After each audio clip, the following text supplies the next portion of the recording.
Live view of our nation's capital, Washington, D.C., as Donald Trump is preparing to return to the White House. The greatest hope of many Republicans and the worst fears of many Democrats now becoming a reality. This is CNN's special coverage of Election Night in America continued. I'm Anderson Cooper. And I'm Jake Tapper. Tonight, we're all breaking down the implications of Mr. Trump's historic and sweeping presidential victory, the monumental shift in American politics, and what it might mean for this country over the next 4 years. The former and now future president getting a call today from Vice President Kamala Harris, officially conceding the election, setting the stage for a peaceful transition of power. Mr. Trump will assume the presidency for a second time, with Republicans in control of the U.S. Senate aiding his agenda. Still undecided whether the GOP will keep control in the majority of the House of Representatives or whether Democrats will win it back and gain a check on the Trump administration's power. We could get an update on that this evening. Anchors Caitlin Collins and Abby Phillip are covering every angle of the Trump victory and the Harris defeat and what might happen next. First to Caitlin in West Palm Beach, Florida, near Mar-a-Lago. Caitlin, what is happening inside Trump world nearly 24 hours after his historic victory? Well, Jake, things have been moving quick and moving very fast behind the scenes as Donald Trump himself has basically been on the phone all day long. I've talked to people who've been around him who say essentially his phone has been glued to his ear as he's been having conversations, not just with tech leaders, with Republican allies, also world leaders have been making their phone calls, knowing that they are now bracing for a Trump return to the Oval Office and what that's going to look like. And while he's on the phone, his aides have been working on that transition process and what a return to the White House is going to look like. And I'm told that what Trump is seeking to do in part of this is to reward those who have been loyal to him over the last 2 years. His axis of influence has changed greatly since he left Washington, and he is going to be seeking to reward those people like Elon Musk, Robert F. Kennedy Jr., Howard Lutnick, and others. And Kristen Holmes, we have been talking to our sources all day about this and just really what this process has looked like behind the scenes. And it's almost been frantic to a degree as people are either jockeying for positions or seeking to gain influence and also just still processing that this race was decided as soon as it was. Yeah, I mean, when it comes to people jockeying for positions, a lot of them that I'm talking to, people who have actually made pitches for themselves or for others, are being incredibly careful. They really want to tiptoe around Donald Trump in the sense that they're trying to figure out ways to say they want to serve him without looking like they want something. Donald Trump does not react well when people come to him saying they just want something. And as you noted, there are a lot of people in line to be rewarded by the former president because of their loyalty when others were not there and because they were by him on the campaign trail. Elon Musk, RFK Jr. RFK Jr., there was a lot of negotiating behind the scenes before he endorsed Donald Trump and dropped out of the race. What exactly he was promised seems to vary depending on who you talk to. He obviously has said he has been promised some kind of cabinet position or overseeing all of these health organizations. We have heard from your interview with Howard Lutnick that that's likely not possible.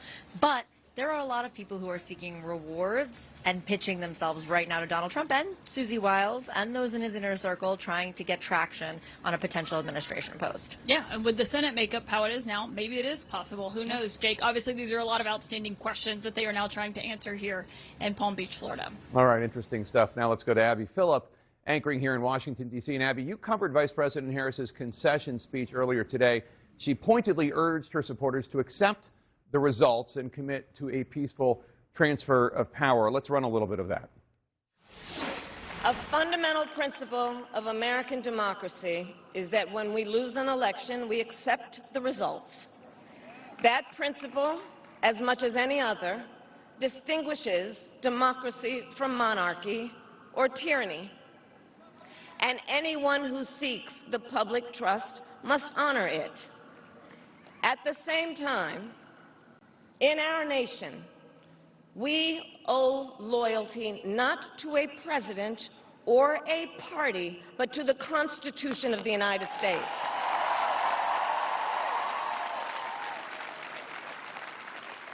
And loyalty to our conscience and to our God. Abby, tell us more about the Vice President's message and what comes next. Yeah, Jake, this was a year of incredibly consequential speeches for Vice President Harris. And this speech that she delivered today is certainly one of them. This was her moment to speak to the thousands at Howard University, her alma mater, where they gathered last night hoping for the best, and that night ended not the way that she wanted or any of them wanted. And she was speaking to millions of Americans who now, frankly, feel lost. This was a speech that was about, fundamentally, the path forward. And the key part, Jake, of what she said was that she concedes the race, but she does not concede the ideals of her campaign effectively. Now the question becomes, what does the Democratic Party do? What role does Kamala Harris have in it? And Jeff Seleny, you're here with me here in Washington. As we have been covering the last 24, 36 hours for Harris and her aides, it has been incredible whiplash. And she had a really tough job tonight, which was to capture the anger, the fear, the confusion, and move people into a forward-looking posture as they face what she's been telling them is going to be an existential threat to the country. Abby, it was so extraordinary. This was a speech, obviously, she did not want to give. Concession speeches are not ones that the candidates like to give, and they don't always come. But she did appear at Howard University to her supporters. The emotion there that we could see, tears in the eyes of supporters. That especially happens. Young people. I mean, that was so extraordinary to see. Question. So many of these people, young women, right, for whom this is probably their first election. It was a woman, a black woman. There was deep heartbreak there that she knew she was speaking to. There absolutely was, and I was talking to people in the crowd. There was a bit of a difference of reaction between the younger women and people who had seen this before in 2016. There were so many sort of memories of that. This was a very, very different race. This was an accelerated race. I was struck by, as she also said, I know many people feel like we're entering a dark time. I hope that's not the case. She was as optimistic as possible, but also pretty real. And the reality is she has 75 more days to be serving in the White House here behind us. And she is the vice president. I'm told she's going to go about her day job.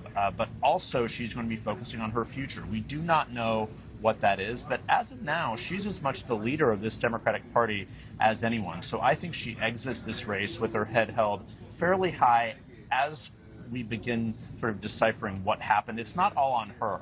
It is on the party. It is on President Biden, without question. Well, speaking of President Biden, he's going to be entering the conversation tomorrow as he speaks in the Rose Garden and addresses the American people tomorrow morning at 11 a.m., Jake. That is going to be also, for President Biden, one of his final moments to really speak to what the country is about to face in the next 4 years as a change of administration happens here in Washington once again.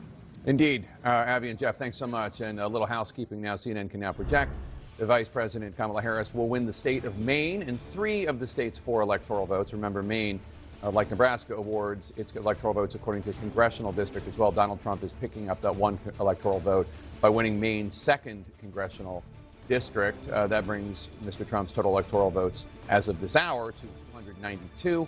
Vice President Harris's total is, as of right now, is 226. There are a few states that remain uncalled as of now.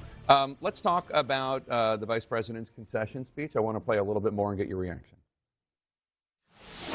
To the young people who are watching, it is okay to feel sad and disappointed, but please know it's going to be okay. On the campaign, I would often say, when we fight, we win. But here's the thing. Sometimes the fight takes a while. That doesn't mean we won't win. That's a nice concept, what she's saying, and a comforting words. They are not the same words that we heard from her and her allies as we led into election night, in which she was called a fascist. This would be the end of democracy. This might, I think Oprah said something along the lines of, this might be the very last vote we cast, et cetera. Yeah. This is somebody who is trying to obviously hold up the people who voted for her, perhaps hold out the possibility that she could try to get on the ballot again. She just turned 60 years old. But also, I think that you sort of mentioned this at the top of the show, and I believe it bears repeating, that broadly, the fact that she even gave this speech shouldn't be noteworthy, but it is. It is noteworthy because we haven't heard a concession speech We didn't hear it 4 years ago when Donald Trump lost the election. And I remember being with John McCain when he gave his concession speech back in 2008. And it was one of those genuinely sort of heartfelt speeches.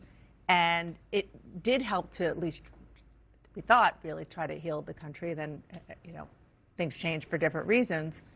But I think what you're getting at here, Jake, is that she's saying the right things, but it's also very clear that the Democratic Party that she's talking about isn't really clear what it is after last night's election. I just want to push back on this idea. I know it's been said a few times that what's her future and that she is the leader of the Democratic Party.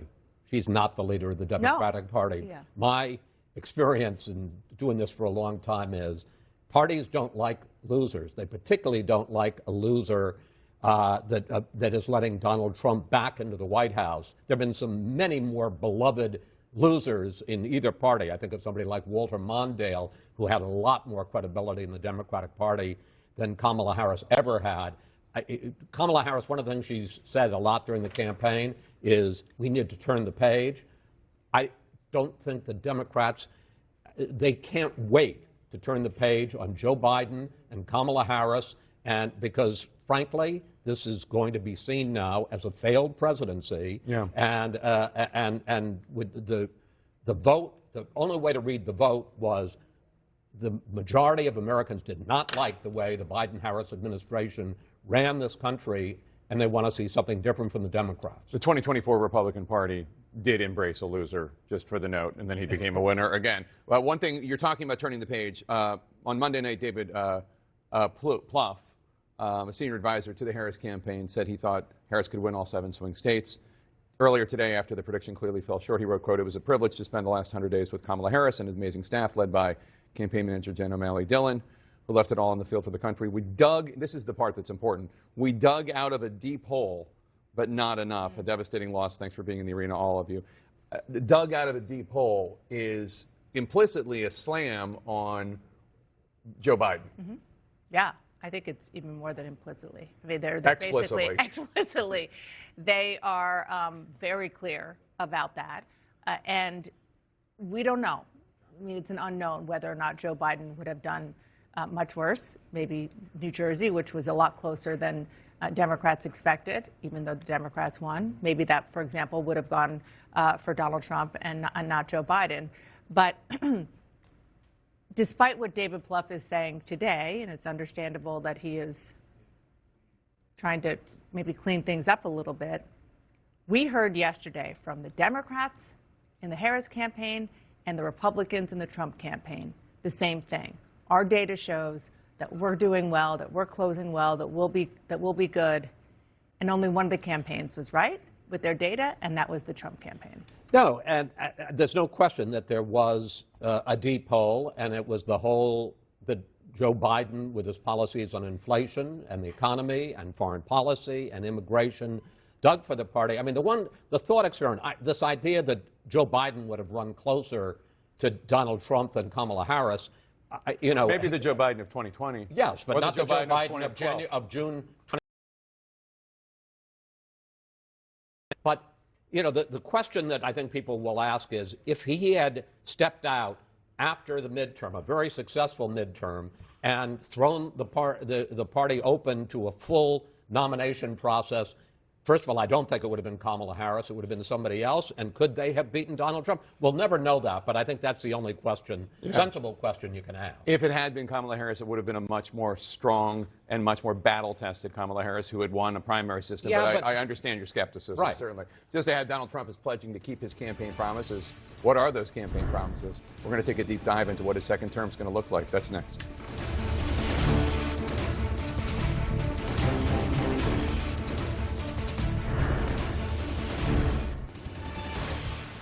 You're watching CNN's special live coverage of Donald Trump's historic victory. Tonight, the former and future president is vowing to keep the promises he made on the campaign trail. Right now, there's breaking news involving Donald Trump's unprecedented criminal conviction. CNN's Paula Reed is here with details. What are you learning, Paula? So, Anderson, in speaking with sources, I'm told that Trump's legal team is going to try to get his upcoming sentencing in New York following his conviction on 34 counts of fraud. They're going to try to get that canceled. Historically, they have just tried to get things delayed or pushed back. But here, I'm told they are going to argue to the court that as president-elect, Trump is entitled to the same protections as a sitting president and should be protected from state actors, including prosecutors. Now, the judge here, Judge Juan Merchan, has given himself a November 12th deadline to decide if his conviction should be tossed because of the Supreme Court's immunity ruling this past summer. Now, if he tosses the conviction, there won't be a sentencing, but I am told the Trump team here, they are going to continue to fight to make sure this is not just delayed, but that this never happens. All right. Paula Reed, thanks very much. Kristen Holmes has a report from West Palm Beach. Kristen, what are you hearing about the second term and the transition that's already underway? Well, Donald Trump has made a series of promises for the last 2 years, and some of them people are wondering how exactly he's going to get done. President-elect Donald Trump already has a lengthy to-do list. Promises made, promises kept. We're going to keep our promises. Promises he made during his campaign, starting with immigration. We've got to have the largest mass deportation effort in history. We're going to. Going forward, the future children of illegal aliens will not receive automatic U.S. citizenship. Vowing to immediately go after millions of undocumented immigrants, calling for a ban on sanctuary cities, a death penalty for human traffickers, and to reinstate his travel ban on people entering the U.S. from predominantly Muslim countries. I will send Congress a bill to ban sanctuary cities in the first day that I become president. I will immediately restore and expand the Trump travel ban on entry from tariff-plagued countries. On the economy, Tariffs are the greatest thing ever invented. Trump has promised massive tariffs on foreign goods, despite economists saying American consumers are likely to pay the price, as well as ending and cutting specific taxes. My plan will massively cut taxes for workers and small businesses, and we will have no tax on tips, no tax on overtime, and no tax on Social Security benefits for our seniors. Trump has claimed he could end the conflict in the Middle East and the Russia-Ukraine war immediately. We're going to take care of Israel, and they know that. I will stop the chaos in the Middle East, and I will prevent World War III from happening. Before I even arrive at the Oval Office, shortly after we win the presidency, we win the presidency, I will have the horrible war between Russia and Ukraine totally settled. While not offering any explanation of how. He's made commitments on changing the education system. On day one, I will sign an executive order banning schools from promoting critical race theory or transgender insanity. And I'm going to close the Department of Education and move education back to the states. Trump has also promised to go after his perceived political enemies. For those who have been wronged and betrayed, I am your retribution. I will appoint a real special prosecutor to go after the most corrupt president in the history of the United States of America, Joe Biden, and the entire Biden crime family. Including firing special counsel Jack Smith. I would fire him within 2 seconds. Trump has also made promises to those prosecuted for their actions on January 6th. Will you pardon the January 6th rioters who were convicted of federal offenses? I am inclined to pardon many of them. I can't say for every single one because a couple of them probably they got out of control. And while unlike some other Republicans, Trump has stated he doesn't want a national abortion ban. No, I'm not in favor of abortion ban, but it doesn't matter because this issue has now been taken over by the states. His administration could implement new restrictions without passing a federal law. And right now, Anderson, what's going on is that the transition, the wheels are already in motion. The people who would put in these laws or these kind of policies into place, they are currently meeting with transition officials, likely going to meet with former President Donald Trump or President-elect Donald Trump, and they will be put into the positions of power to actually implement the things that Donald Trump has promised. All right, Kristen, thanks very much. Here with the team in New York. David Urban, let me start with you. How do you think this transition, and what do you think they learned in the first transition that they're going to implement this transition in? Well, they've already signed the lease with GSA. I think that there's a start, right? Getting into building space. I mean, there's like a whole, there's a mechanical part of this that takes place, right? In terms of getting people into place, having, getting FBI files, people starting to get vetted. I mean, if you look, there's a book called the Plum Book, which has 4,000 Schedule C jobs that need to be filled, from lower level policy positions all the way up to cabinet secretaries. And it is a daunting task. And so what Howard Lutnick has been doing, he's been trying to assemble kind of an A list of people that be submitted to the president and his team, these close advisors, group of advisors, to kind of go through and vet and say, it's like collecting baseball cards when you're a kid. Got it, need it, kind of like, and they're going to go through and figure out who they want to interview, and then they'll vet those folks, and then the president will finally pick. And some of it has been done for the Project 2025 thing. Do you think that's going to be, because that was the Democrats made a lot out of that. I'm not bringing it up to do that. I don't disagree. So the AFPI, the American First Policy Institute, I think is, if you're going to look at an organization that has much more credibility within and standing within this group, the American First Policy Institute. That was a group that started, I think, just a couple of years ago. It was kind of the Trump administration in exile, right? So, and a lot of people are there, credible folks, have been working on things, kind of thoughtful things. And so, if you want to go to a website and see what it might look like, the Trump administration, Brooke Rollins ran it with Linda McMahon, and they have credible folks there working, and so that's probably much more of a blueprint I'd got. Linda McMahon is now co-chair with Howard Lutnick, and so. They're serious people. They're going to be credible people in these positions, and the notion that it's going to be filled with crazy people, I think, is exhale, Van. It's going to be okay.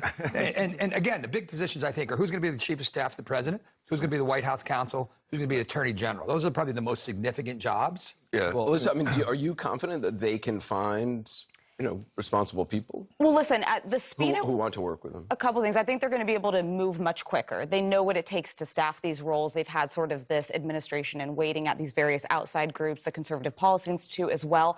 I was a little bit heartened by some of the folks who are involved in the transition. Robert Lighthizer, who worked in the previous Trump administration, John Ratcliffe. These are serious people. They've served in positions in government. They're policy-minded. I think the senior tier is going to be people that at least could credibly get through Senate confirmation.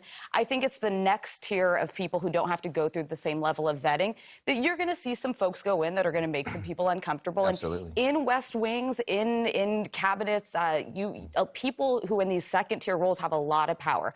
I'm curious about this, though, this Schedule F executive order, because I saw it when I was there. They were ready to do it at the end of the last Trump administration.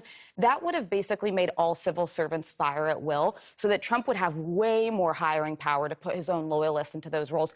That's where it becomes incredibly complicated and also, I think, risky when you're talking about pandemic preparedness, disaster management, and all these things that require decades of just expertise in that field. This is the thing. Steve Bannon has been talking about this for a long time, basically politicizing what are civil service positions and bringing them under tow. It's like they call it the assault on the deep state, but it is an assault on people who are competent and have expertise in different areas. One thing that was mentioned in Kristen's piece was ending the war in Ukraine in 24 hours. And I woke up this morning to the Washington Post, and it said some U.S. adversaries rejoiced. Russian officials appeared giddy at the news of Trump's victory. Kamala is finished. Former Russian President Dmitry Medvedev wrote on X, "Let her keep cackling infectiously." That didn't make me feel good. When we say adversaries, you mean our enemies, the enemies of America. Just reading from the Post. I'm just saying, the enemies of America are happy. That's not a good thing. And I also think, basically when you start a new administration, it is like a startup. You got to hire a bunch of people. There's a process for doing that. The people who have to go before the Senate, even just from a point of view of public embarrassment, those people are usually halfway decent. But as you start drilling down, the people, I call them like the B team. The people are going to be there every day, 6 o'clock in the morning, midnight. Their judgment matters. Their discretion matters. What they think, who they know, who they call on matters. And there are a layer of people that are frightening, that are lining up to come into the government. And there's a difference now is when Trump went in the first time, it felt like a fluke, and some people were afraid to go. This historic level of victory for Trump, when he gets the White House, the Senate, possibly the House, the Electoral College, the popular vote, everybody's going to be willing to go and serve. So he could pick from the best of the best, but the worst of the worst are lining up, and that's a concern. Let's go back to Jake. All right, Anderson, thanks so much. Yeah, we have some more unfinished business. CNN can project that Donald Trump will be the winner of the state of Alaska with its 3 electoral votes. Donald Trump wins Alaska, as you can see on the board there. That only leaves Nevada and Arizona uncalled by CNN as of right now. Donald Trump's big win last night, of course, smashed the Democratic coalition. So we're going to dig into our exit poll data for clues next as to where some key voting blocks are shifting with Trump heading back to the White House. Plus, we're going to track those outstanding contests in the fight for control of the House of Representatives. Stay with us.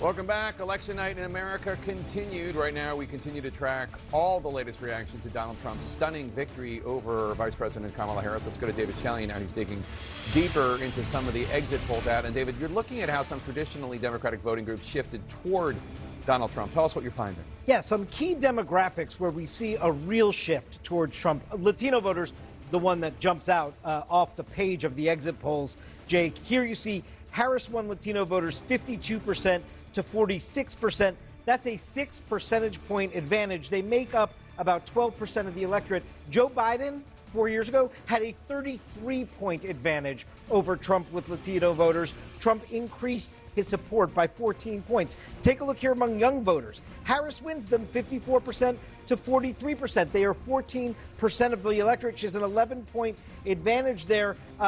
This was a much bigger advantage for Joe Biden 4 years ago. Looking at those who earn less than $100,000 a year, Trump wins these voters 50% to 46%. They are 60% of the electorate. 6 out of 10 voters earn less than $100,000 a year. I just want you to know, Biden won these by 13 points 4 years ago. Trump flipped it. He wins them by 4. And independent voters, 34% of the electorate. That is a big increase in the share of the electorate that says they're independent. It was only a quarter 4 years ago. Harris wins them 49 to 46, a 3-point margin. Biden won them by 13 points. So Trump narrows the margin with independents by 10 points from 4 years ago to last night, Jake. All right, now to John King at the Magic Wall. And Jake, David lays out all the progress Trump made with different demographic groups. This is how it ends up on the map. This is the presidential race by county. There are, 4,100 something counties and townships across the United States of America, right? So you can look at it statewide like this, red states and blue states.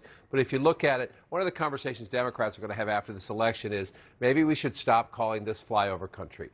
They're hardworking Americans, like David just noted, people who make less than $100,000 a year. And these are red states. Are Democrats going to flip them right away? No, but they better learn to understand and to communicate with these people. I want to follow up on one of the points David just made. I'd ask him a question about it, actually. I just want to come down here and show. He was just talking about Trump's growth among Latino voters. So let's bring this in right here. These are counties across the country where the Hispanic population is 30% or more, right? That's what you're seeing on the map right now. They are mostly, you see some in Florida, a little bit in the east, but they're mostly as you come here into the Southwest. If they're blue, Harris won them. If they're red, Trump won them. So I would just want to walk through this, right? Democrats have been saying for years, we're going to make Texas competitive. We're going to make Texas blue. Look at all these counties where the Hispanic population is 30% or more, carried by Donald Trump in the state of Texas. People at home are saying, oh, well, Texas is Republican. Don't make such a big deal about that. Well, let's move over to New Mexico. Still a blue state, but a narrower margin than we've seen in years past. If you look at that right there. And again, look at Trump winning these counties where the Hispanic population is 30% or more. And then I want to bring David in on this point. Come over here. This is Arizona, right? A battleground state that Donald Trump we haven't called it yet, but he's leading it. And David, you see there, even here, Pima County, it's a big county, Tucson, second largest county in the state, below Maricopa County. Yes, Harris wins this county with 41%, but look at the difference. Trump gets a little bit points. And then you come down here to the border. Santa Cruz County, right at the border, right? Trump against Biden gets 32% if you round up there, and then, bam, up to 40%. So it's the growth, David, among these Latino voters in Arizona, in Nevada, that are making those battleground states trended his way, at least in this cycle. And you see it in other places as well. It just makes the Republican coalition bigger, stronger, wider. And part of what is delivering him this popular vote majority, this big electoral majority, is that he's losing places by less, right? So even though he's losing there, he's losing by less, and he's doing that all over the country. But in Arizona specifically, where you are, he increased his share of the Latino vote, his support, by 5 percentage points from 4 years ago. That makes a difference. That's enormous. Yeah. It's enormous in a place like that. And Jake, before I come back, I just want to do the flip side of that. Come back out to the national map, and let's bring in these counties. Now we're looking here. Let's come all the way out. And you're looking here where the Hispanic population is 30% or more. Now I'm going to bring in the other big thing that we know Trump did yesterday, cutting into what is traditionally a Democratic base. This is the African-American population. So now you're looking at African-American counties. This will slide out of the way in just a second, and you can see more of them. But you see all these counties. This is where the African-American population is 30% or more. You see a lot of red on that map, don't you? You see, just bring one out here. Let's just go into Georgia and bring it out. Donald Trump winning counties where the African-American population is 30% or more. That used to be the math worked this way. You have 30% or more of the black vote. That's a foundation for the Democrats. Then you just got to get to 50, right, in those counties. Donald Trump is proving again, at least in this election, Jake, his coalition is expanding, and the Democrats need to go to school to figure out what happened here. All right, John King, thanks so much. In addition to the White House, the Republican Party also picked up the U.S. Senate last night. Joining us next, a Republican senator who is now vying for majority leader. Florida's Rick Scott is standing by.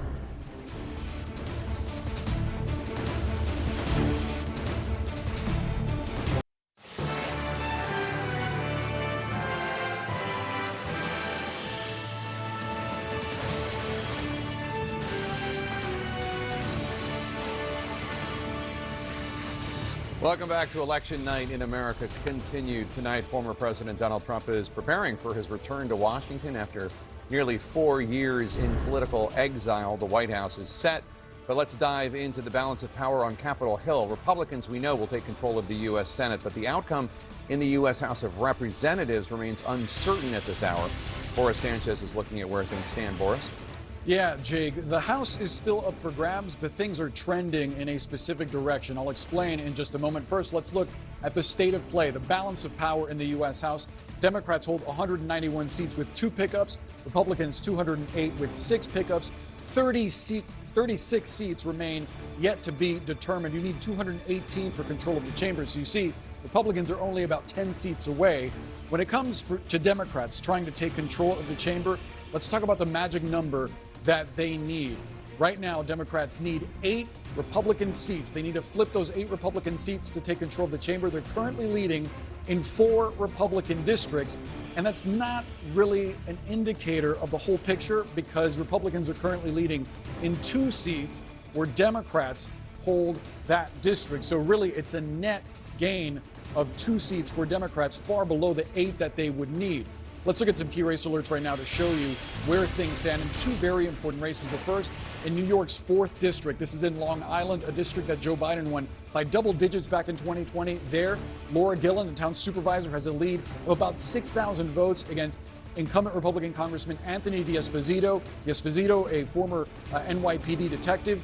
92% of the vote in that district in New York. The Democrat in the lead, poised to potentially flip it.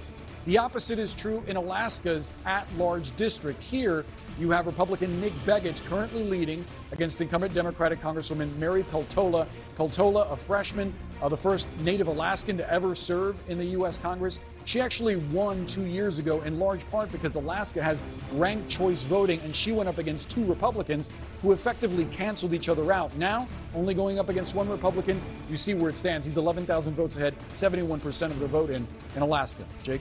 All right, Boris, with Republicans taking the U.S. Senate and Mitch McConnell, the current Republican leader, stepping down as the Senate Republican leader, there is now a major job opening, and Manu Raju is diving into who is hoping to succeed the Kentucky senator and carry out Trump's agenda on Capitol Hill. Manu. Yeah, that's right. In fact, this majority at least will be 52-48. It could be up to 54-46, depending how the Nevada and Pennsylvania races shake out. Those races, Republicans currently leading in those Democratic seats. But let's look at the 3 candidates who are vying for one of the most powerful jobs in Washington, to be the Senate Majority Leader. Now, one of them is Senator John Thune. He's the current number 2, the Republican whip. He's been in the Senate since 2005. He did back Tim Scott, the Republican senator for president. He had a bit of a fraught relationship with Trump for some time. He's tried to bolster those ties as of late. But he's also facing up against Senator John Cornyn. Cornyn was a two-time chair of the Senate GOP campaign committee, himself a former Republican whip, used to be the number 2 in that position. He has spent years trying to build a fundraising apparatus, pouring millions of dollars into his potential votes, his colleagues' campaign accounts over the many years here. But the question is, will that ultimately help him get the votes at the end of the day? And then there's a third candidate in this race, Senator Rick Scott. He just won re-election last night to his second term in Florida. He was a former Senate GOP campaign chairman himself, trying to align himself more as being the Trump candidate in this race. He did back Trump before the Iowa caucuses, but he has seen a bit of more of a long shot in this race, Jake. This is a race that is typically you win by relationship building within the United States Senate. Cornyn and Thune seem as more of the favorites. This is a secret ballot race, Jake, that takes place a week from today. All right, thanks, Manu. And joining us now is that long shot, Republican Senator Rick Scott of Florida. Congratulations on your re-election, Senator. Have you talked with President-elect Trump, who I guess is a constituent of yours, about wanting to be the leader of the Senate? Absolutely. Well, first off, Jake, when you did my debate back in the 2014 race, we've doubled our votes. We got 6 million votes this time. We got about 3.1 last time, nearly 6 million this time. We won by over 1 million votes. This state is clearly red. The Hispanic vote, which you've just been talking about, clearly was the game changer. La Florida is roja. I've been working to make sure we win the Hispanic vote. We won Miami by 10 points. We won Osceola County, which is primarily Puerto Rican. We won that one. We won all of our major cities, the counties they're in, except for one. I put a lot of effort in making sure we get the Hispanic vote. I think we did it because they know that Republicans are going to help them.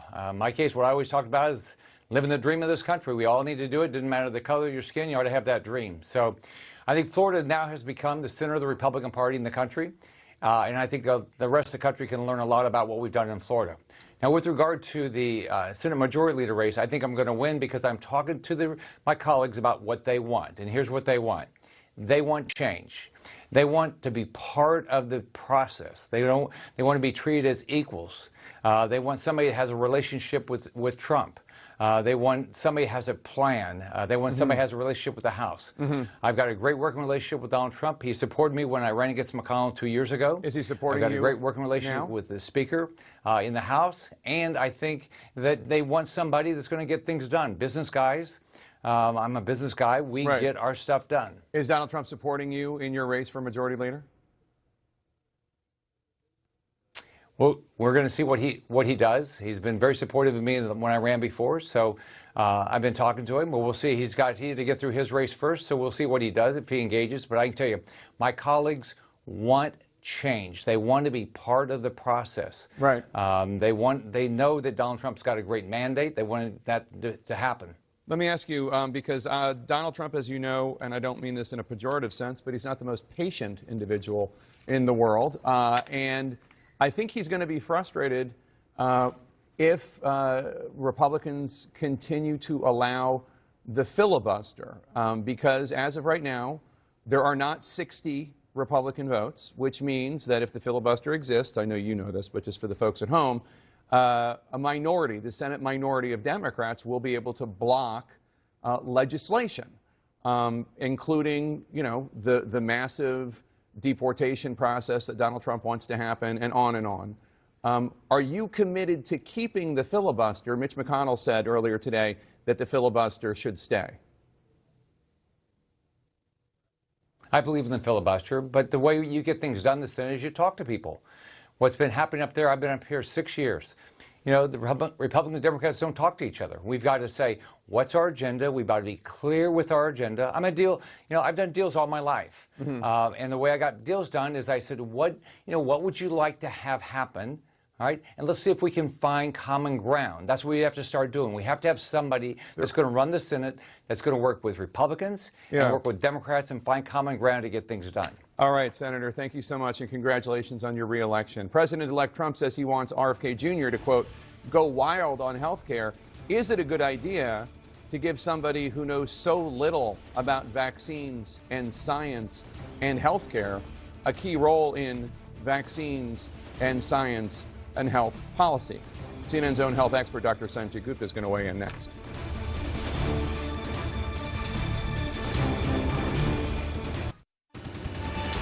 Back to CNN's coverage of election night in America continued. One of President-elect Donald Trump's most vocal allies has been Robert F. Kennedy Jr., who Trump has said he'll let, quote, go wild on health and, quote, go wild on the medicines. Kennedy, who has a long history of pushing debunked vaccine science, is expected to have a lot of influence in the next Trump administration. Exactly what his role will be is unclear. Today said he will immediately, that was his word, begin studying vaccine safety. I want to bring in CNN Chief Medical Correspondent Dr. Sanjay Gupta. Sanjay, what are you hearing from experts in the health and medical community about the idea of RFK Jr. Having a role in all this?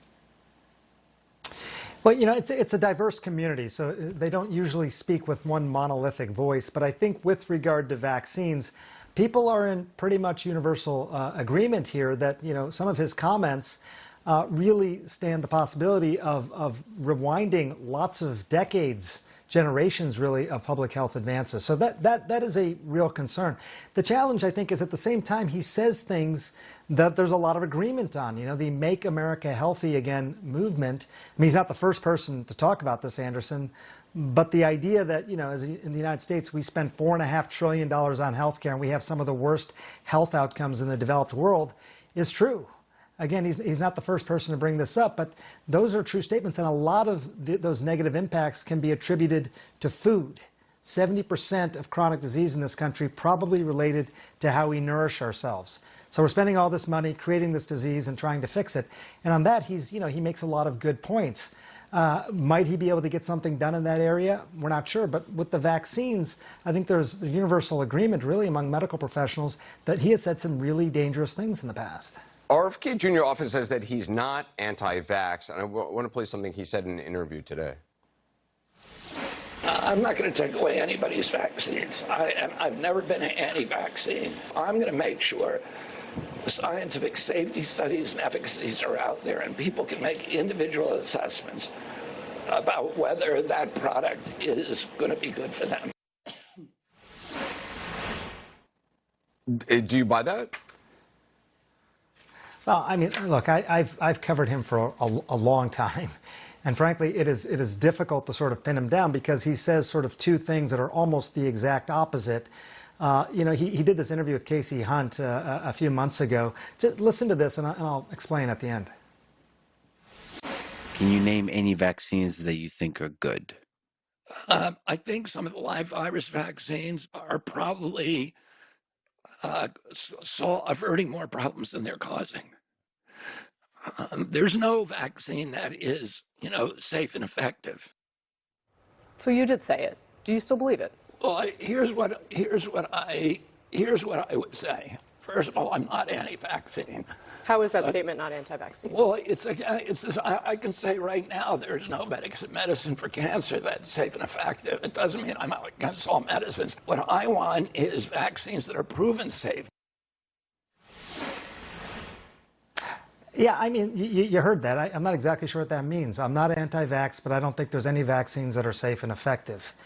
I mean, I don't know what to make of it, and I think it's really hard to pin him down. And again, we've been reporting on him for a long time. Couple points. First of all, vaccines are tested for safety and efficacy before they are licensed and approved ultimately by the FDA. I mean, there's a whole process. It's very similar to any other drug. They go through these trials. And then with vaccines in particular, like with COVID vaccine, for example, you have billions of people, Anderson, who've taken it around the world. So you have a lot of post-market data, meaning you follow people over time. He's also he continues to talk about the link between vaccines and autism. He just did an interview in June where he said, again, he believes vaccines cause autism. So it's confusing. And to be clear, there have been these huge studies. When I say huge, I mean hundreds of thousands of kids in many, many countries around the world who are followed for more than a decade. Kids who've been vaccinated, kids who've not been vaccinated, follow them along and say, are there increased levels of autism in those who've been vaccinated? And the answer is no. This has been a widely studied thing. People were concerned, so they studied it for 15, 20 years worth of data. There was one study that came out in 2018 that said the kids who were not vaccinated may have actually been more likely to be on the autism spectrum. So that issue has really been studied. It was raised. You know, you and I talked to Andrew Wakefield many, many years ago. He was the first person to really raise that. It's been debunked, but he continues to bring this up. We don't know what causes autism, but we know the vaccines don't, Anderson. All right, Dr. Sanjay Gupta, appreciate it. The Trump transition already starting to take shape. Our coverage continues just ahead.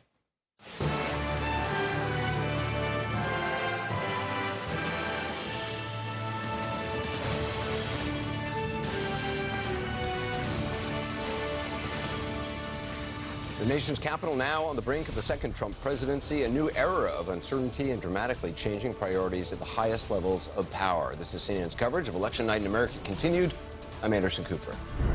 Tonight, Donald Trump's transition team is beginning to set up shop for the president-elect's return to the White House 4 years after he left in defeat and in the view of his opponents in disgrace.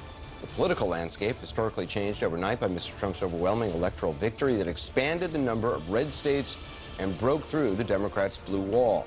Mr. Trump is celebrating his success as Vice President Kamala Harris has now officially conceded the election after their deeply divisive and unpredictable campaign. Caitlin Collins is anchoring in West Palm Beach, Florida for us tonight. So let's talk about the transition process. What are you hearing, Caitlin? Well, Anderson, something that happened in 2016 is the Trump team didn't feel quite ready to go on day one. Remember, some of those earliest executive orders, including his travel ban, faced big legal challenges in the courts and often sloppy rollout processes. I'm told that they're going to try to change that this time around. And right now, they have already drafted executive orders and certain policies that they want to implement on day one, as well as reversals of regulations that have been put in place by the Biden administration. We kind of saw that happening to a degree when Biden first took office. He was reversing a lot of the work that Donald Trump did by executive order. Expect to see that on day one of a second Trump term. And of course, the question is who is doing that for him, Anderson? And when it comes to staffing, as you just referenced, yes, there are already thousands of people lined up for potential jobs. The question is who Trump picks for those positions. And right now, just to give you a sense of how much the jockeying is already underway, Palm Beach is teeming tonight with potential Trump staffers who are here, who a lot of them were here last night at his election night party, either at Mar-a-Lago or at the convention center, and changed or delayed their travel plans after last night's victory and decided to stick around because that's how quickly they believe he can make these decisions. And Kristen Holmes is here with me, and I'm hearing that Trump could be making some of these decisions within days. We could see some of these high-level positions that obviously will have a big influence on what his term looks like and just the process and the way that they're approaching this with. Yeah, and some of these people have actually already sat down with Howard Lutnick and Linda McMahon to have conversations about what they would be interested in. These are people who have been, yes, the co-chairs of the transition team, what position they might be interested in. And that has not been relayed to Trump until today because Trump did not really want to be part of taking seriously any kind of transition because of the fact that he is so superstitious. But I do want to talk about one position in particular that I think will likely be one of the most important positions in this administration, which is Attorney General. One of the things that we talked about, and you talk about drafting those executive orders and what Donald Trump wants to do on day one, the other thing that he had wanted to do for quite some time is yield enormous amount of executive power. And in doing that, that would mean taking the Justice Department, which is under the executive branch, but technically has operated historically as an independent entity, and moving it underneath the executive so that he would have so much more power. That means that one of the most critical jobs in this administration will be Attorney General, because that person will work hand in hand with Donald Trump. And some of the names that we're hearing floated for Attorney General are Texas Attorney General Ken Paxton, for example. Senator Mike Lee is on there, Mark Paletta, Matt Whitaker, a former Trump attorney. These are people whose names are being floated right now. The other part of why this is so critical, that person is likely going to be responsible for getting rid of or releasing those cases against him, particularly that January 6th case that they want to get rid of. Yeah, and Mike Lee was actually at the Mar-a-Lago watch party last night. We saw him there. And when it comes to Attorney General, J.D. Vance said something that's really struck me about 6 weeks ago. He said it might even be a more important position than the vice president, which is obviously a heartbeat away from the presidency. He was saying that's how they're viewing that role in terms of the importance that you're talking about. He viewed it as a more important and prominent position than his own. And Donald Trump's first Attorney General, Alabama's Senator Jeff Sessions, that he took from the Senate and put in that position, he was so angered by him and his decisions that it is certainly something that Trump obviously is going to give a lot of thought to. And Bill Barr.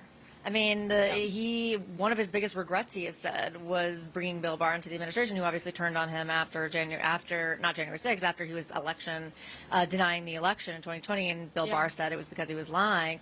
But I mean, this is something he's putting a lot of consideration into. Yeah, and of course, Bill Barr then obviously criticized him and then voted for him ultimately, Anderson. Just to give you a little bit of a preview into what is ahead here for this transition. Yeah, Caitlin, thanks very much. Kristen as well, back with the team here in New York. David Urban, it is interesting how many people sort of cycle out of Donald Trump's orbit and then sort of come back into it. I mean, something happens. You're never dead in Trump world. Yeah, it's a really interesting. I mean, Steve Bannon, it seems like, has come and gone. Bill Barr, these others. Yeah, I mean, it's just look. Good thing is the president doesn't hold a grudge, I guess. How different do you think the setup of his administration is going to be this time compared to last time? Look, I think it'll start out much stronger this time than it last time. Last time, as Alyssa was talking about earlier, there was a lot of chaos in the beginning, a lot of sniping, a lot of backbiting. You remember a lot of leaking, a lot of leaking in the beginning. And this campaign, as Axe and others have noted, was run completely professionally, no leaking, very tight. And I would suspect that kind of operation will move now into the White House as some of this campaign team moves into the White House. If Susie Wiles is the chief of staff, I would not suspect there'll be any leaks, or they will be exiled. She's a no-nonsense person, and this team is a cohesive team. You have to not like each other to start leaking, right? And that's what causes leaks. You have competing, camps and factions, and somebody trying to gain an advantage over others. The campaign team got along very well. They knew the order. Nobody was trying to kill each other. No one was trying to get ahead. No one was fighting for headlines. Nobody was getting more Twitter followers or social media, addicts. And so they're behind the scenes, low profile, but very effective. I'm sorry. Let's be clear. The biggest leaker is Donald Trump himself. So, there's a limit to what you can control. But I just want to say something about the conversation we just heard about the Attorney General's office, because one of the big concerns, our government functions because of norms and the integrity of people in these positions, not to abuse these positions. And one of Trump's frustrations, as has been reported, was that these attorneys general acted as sort of guardrails and told him what he couldn't do. We keep hearing, well, he didn't go after his political enemies, not for lack of trying. There were people who there were people who said, no, you can't do that. So Attorney General, the people who run the regulatory agencies and so on, this could really change how the government works and put in the president the leverage to not only punish his enemies, but to pressure people and bring them to heel. And it really bears watching. And if both houses of Congress are in Republican control, the idea of oversight or investigations of the administration, that's unlikely. Right. I think it would actually be far more likely that you'd have a Republican House investigating adversaries of Donald Trump's in that scenario, which is very likely. But a number of the people who are floated are former colleagues of mine, people I worked with in the first Trump term. And there's some names that stand out. Someone like a Mark Paoletta, a very serious attorney, someone who's close with Clarence Thomas, clerked for him. He was counsel to Mike Pence, but also stayed very close to Donald Trump. Rick Grinnell, somebody who's been considered both UN and Secretary of State. They're people who maybe highly partisan, but they've worked in White Houses before, they've worked in agencies, and there'll be an ability to actually just start on day one. I don't think people properly appreciate how much the first 6 months of the Trump administration was like, oh, where's the bathroom? Where do you sit? Where do you do this? And that's not there. There are plans ready to go. There are people ready to staff it. I'm surprised there's not more sitting elected officials. I thought, Haggerty's name's been mentioned, but I would have thought there'd be more from the Senate. You'll see some more House members and people, as things progress forward. There are a lot of House members that would like to be, in higher level. Out of the House? high level positions, right? Like if you're the UN ambassador, right, that's a great gig. Or NATO ambassador. Are you applying right now? No, but these are good jobs, right? And, there are a lot of House members that would say, like, look, I'd love to be Secretary of the Navy or Secretary of the Army. So there are great jobs that the government needs to be filled, and people who are incredibly capable. And they're Trump loyalists. Ken Paxton, who was mentioned there, the Attorney General of Texas, is a guy who himself has had a series of legal problems. He was the guy also who put the Attorney Generals together to try and overturn the election in Pennsylvania in 2020. I think that's not confidence. But for what it's worth, I'm not sure Ken Pax is on the short list. No, and I think you've got to keep your eyes on the national security space. That's always been what my concern has been. Who's going to actually be running the national security apparatus of the American government in a second Trump term? It's almost always been nonpartisans, people who are career people like Gina Haspel. That's not what we saw listed there. They do have to get through some confirmations, but the other thing, too, is that the people doing the picking matter a lot as well. And when you have people, like Tulsi Gabbard, who's a friend of mine, but her view of Ukraine is not the view that I have. You got a lot of people who are going to be picked because they're going to be willing to do something that I think will shock a lot of Americans in the national security context, abandoning a democracy against Russia. That's on the table. The other thing is, I don't think we should whistle past the graveyard here. I think what David Axelrod is saying, it should be taken very seriously by everybody listening. A lot of people don't understand. There is a reason that we do things a certain way in this country. There's a reason that you do not have the Department of Justice, the top cops in the country, sitting directly under the President of the United States doing whatever he says. There's a reason you want the top cops to be separate so that they can enforce the law, they can prosecute fairly. What the very thing that Donald Trump was accusing Biden of, that he had weaponized the Department of Justice, that he was sicking the federal cops on people, is what Donald Trump actually wants to do. In fact, if Biden was somebody who was doing that, I'm sure his own son wouldn't have been prosecuted by his own DOJ. And so Biden, for whatever you think about what happened with the prosecution of Donald Trump, there was a firewall there between Biden and those cops.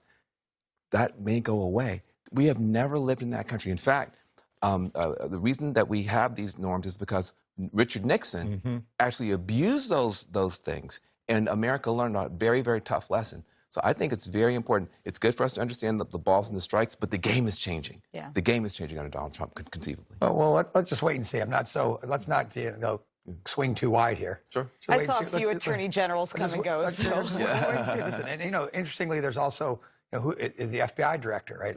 Some of these are very big jobs and very big positions, and so to your point, there are, Alyssa points out correctly, John Ratcliffe and others, Paoletta, these are serious adults, people who are going to take an oath to the Constitution of the United States. And you got good folks mixed in there with the bad. I would like to be surprised on the high side. Honestly, as an American, I would like to be surprised on the high side. But given what Donald Trump has said and given what we know he has said privately, this bears watching. I don't disagree with you on your side. I think it's, from your perspective, I think that, this is what oversight is about generally, right? In the House and the Congress has oversight of but this is my point. Look, right now, here's the scary part. This is what people, you're doing, I think, a very good job of making sure people stay calm. But there are people who are not calm. And people are not calm because Donald Trump was not calm for a long time on the campaign trail, saying stuff that was scary. And now you're looking at possible one-party rule with no checks and balances, and a president that sounds like he wants to use the DOJ in a bad way. And I would hope that the DOJ is used to get plenty of bad guys. Right? We've got so many things to accomplish in our country to make it better, right? There's enough, we're talking about deporting illegal immigrants, right? These illegal immigrants who cross the border. They're criminal aliens. We talked about this before. The Obama administration did a great job on it. I'd like to see the Trump administration deport the 350,000. One of the things you were saying, though, in the last couple of weeks on like RFK Jr. was, well, look, he's not going to be Secretary of HHS because he never passed confirmation. He could pass confirmation now. Yeah, I mean, he could, but I don't think he's going to be the Secretary of HHS. I just don't think he's. Listen, I don't think RFK Jr. wants to be the Secretary of HHS. It is an incredibly, nuts and bolts kind of job. I think he'd rather be, kind of a czar, a healthcare czar that gets to sit over lots of things and talk about vaccines, talk about childhood diabetes, talk about healthcare spending. As Sanjay Gupta pointed out, we spend the most of healthcare of any country in the world and have the worst results of any country. I mean, there are certain things that are actually worth looking into. For what it's worth, though, West Wing advisors to Donald Trump in many ways are as powerful as some cabinet secretaries. It's the person who's the last person in his ear who can get certain things in front of him. Yep. So kind of having this floating, undefined role where he may be scarier in the president's ear without the oversight of the Senate and confirmation. But it's harder to move the levers, right? Not necessarily. If you're the cabinet secretary, a lot of cabinet members would disagree with you. All right, still ahead, much more of our special coverage of election night in America continued. Joining us next is Republican Congresswoman Nancy Mace. We'll get her thoughts on what's ahead.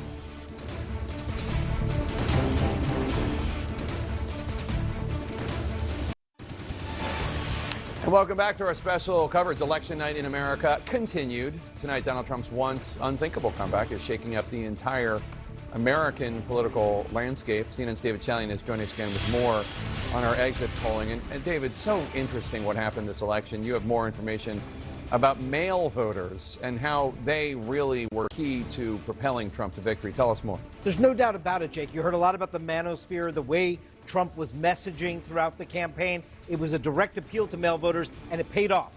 Trump gets 55% of mail voters in this election to Harris's 42%. The gender gap, when you talk about it, that 13-point advantage swamped the 8-point advantage Harris had with women. So the gender gap played to Trump's advantage. Look among young voters, 18 young male voters, 18 to 29-year-old men. Trump wins them here by 2 points in this election, 49% to 47%. Biden won them by double digits just 4 years ago. Trump flipped it around, now winning young male voters. Take a look here at the Latino vote among men. Male Latino voters, Trump gets 55% of that vote. Harris, 43%. That 12-point Trump advantage 4 years ago, Jake, this category was a 23-point advantage for Biden. It's a 35-point swing with Latino men to Trump from Biden 4 years ago. And black men performed roughly where they were 4 years ago. Harris wins 77% of black men, Trump 21%, a slightly narrower margin than existed with black men between Trump and Biden 4 years ago, Jake. All right, interesting stuff. Thanks so much, David. Joining us now, Republican Congresswoman Nancy Mace of South Carolina. First of all, Congresswoman, congratulations on your re-election. I want to ask you about those numbers that you just saw. Trump winning men under 30 years old. Based on your time out on the stump and your time campaigning in South Carolina in your district, what is the reason, do you think, behind that flip for men under 30? Well, I think attacking male voters, I mean, we saw that on the campaign trail by some on the far left, and I think he gave them a voice. But the other thing about the gender gap this year, too, because I read CNN before I came on your show, Jake, tonight, was that while Kamala won women this year, she won women at a smaller, more tighter margin than was anticipated as well. And so there was a different gender gap, I guess, so to speak. But we have to work as Republicans to win women voters over the next time around as well. One of President-elect Trump's top priorities, he says, is deporting all undocumented immigrants, not just those who have committed violent crimes, but everyone who is here illegally. We don't even know how many people that is. It might be 20 million, 25 million. Do you support that? Should the Trump administration deport every undocumented immigrant in the country? Well, in fact, I have a bill, Jake, that we passed out of the House with over 50 Democrats, the Violence Against Women by Illegal Aliens Act. I do support the deportation of those who are here illegally. And more importantly, we need to have some way to incentivize legal immigration. My district and my state, we need workers here on visas, but we want them to come here legally. And so how do we move forward and how do we do that and incentivize legal immigration? And that's going to be the big question, too. But I'd like to start with deporting those who are the most violent criminals, those who are raping people or they're pedophiles or murderers. Those should be the first ones to go. And let's figure out a way how we incentivize people to come here legally. So, no, I'm not going to debate you on the issue of the violent people, obviously, but what about the people who are here illegally and they are the ones doing, working in kitchens and restaurants and they're housekeepers, they're doing landscaping, they are otherwise peaceful contributors to society. They pay their taxes even, et cetera, et cetera. Do they just get rounded up and deported? Is there, you talk about legal immigration for individuals. Do they have to go back and then go back to their home country and then come back into the United States? How is it going to work? Because obviously, 20, 25 million people, that's a lot of people, and it will have an impact on the economy. To just explain to me how you envision it working and whether Congress, assuming the Republicans keep control, will support a move to deport all of them.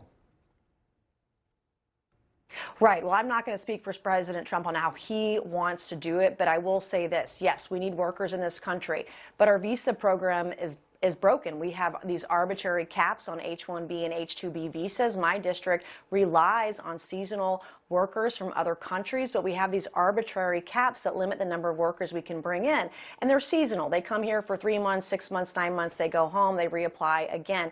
That system is broken. We need to fix that system and allow more workers to get on the worker visa program and come here legally, work, reapply as needed, however that program works.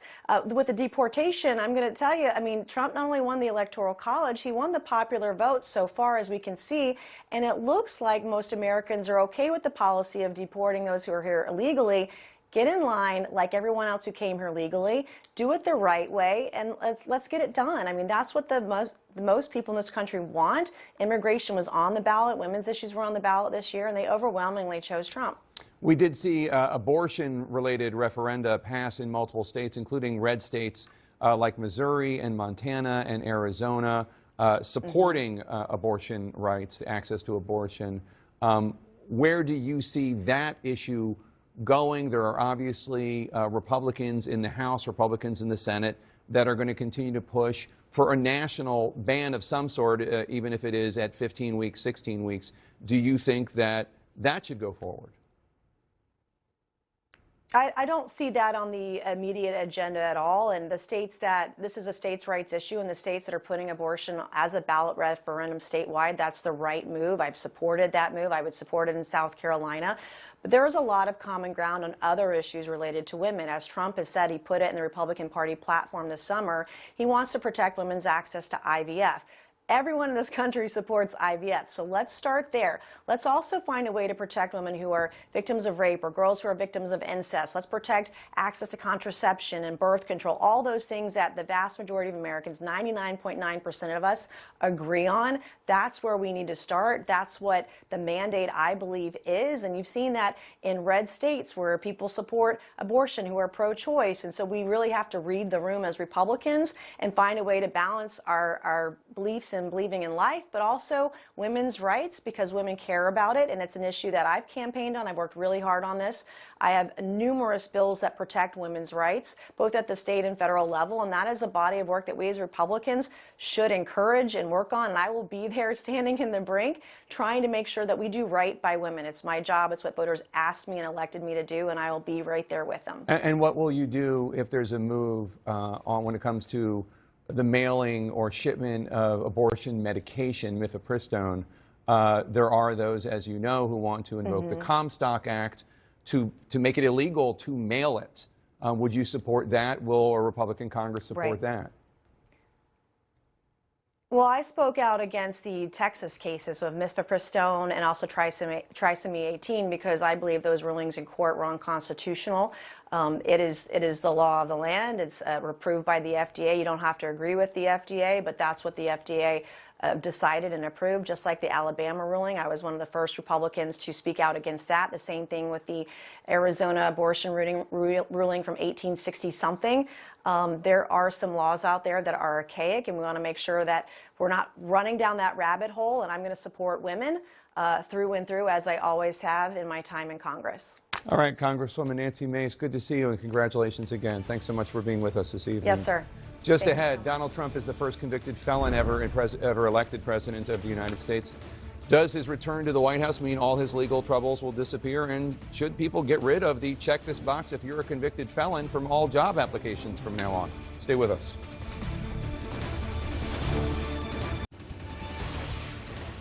And we're back with more of our special live coverage of Donald Trump's historic victory. The former president already surpassing the necessary 270 electoral votes. With just 2 more states still waiting to be projected, Arizona and Nevada, we do expect he will probably win those, but I don't want to get ahead of myself. A big question yet to be answered with Donald Trump's election. What happens to his criminal and civil cases? Let's bring in CNN Chief Legal Affairs Correspondent Paula Reed. Paula, in just 20 days, the president-elect is due to be sentenced for those 34 felonies he was convicted of in the New York hush money cover-up case. You have some new reporting on that. That's right. I'm told that his legal team is going to try to make sure that sentencing never happens. As we know, their usual strategy is always to just try to get things delayed. But here they're going to argue to the judge that the sentencing should never happen because now that Trump is president-elect, They will say that he is entitled to the same constitutional protections as a sitting president and should be protected from state actors, and in this case, state prosecutors. Now, the judge overseeing that case, Judge Juan Merchan, he's given himself a deadline of November 12th to decide if the conviction against Trump should be tossed. Based on the Supreme Court's recent ruling on immunity, if he tosses the conviction, there'll be no sentencing. But if that sentencing continues to go forward, this is the argument that the Trump team is going to make. And Paul, let's turn to the federal cases against Trump in Washington, D.C. and in Florida. What do you know about the next steps that Special Counsel Jack Smith intends to take? So I've learned from my sources that today Jack Smith was actually talking to top leaders at the Justice Department about how to wind down both of these cases. I'm told that these conversations will continue for a few days. They are looking at Justice Department memos about how you can indict or prosecute a sitting president, trying to figure out how that applies to a president-elect. But I'm told that there's a lot to work through here. Of course, Trump was charged along with co-defendants. There's also questions about the future of the special counsel's office. But based on my reporting, we should expect in the coming weeks that the special counsel's office will try to wind down these cases so Trump won't have to have his Justice Department fire Jack Smith, as he has threatened to do. But I also want to remind people, Jack Smith has an obligation to submit a report detailing all of his findings to the Attorney General, and we expect that the Attorney General will make that public, as he has done with other special counsel reports during his term. All right, Paula, thanks so much. Let's go back to the panel here. Laura Coates is joining us.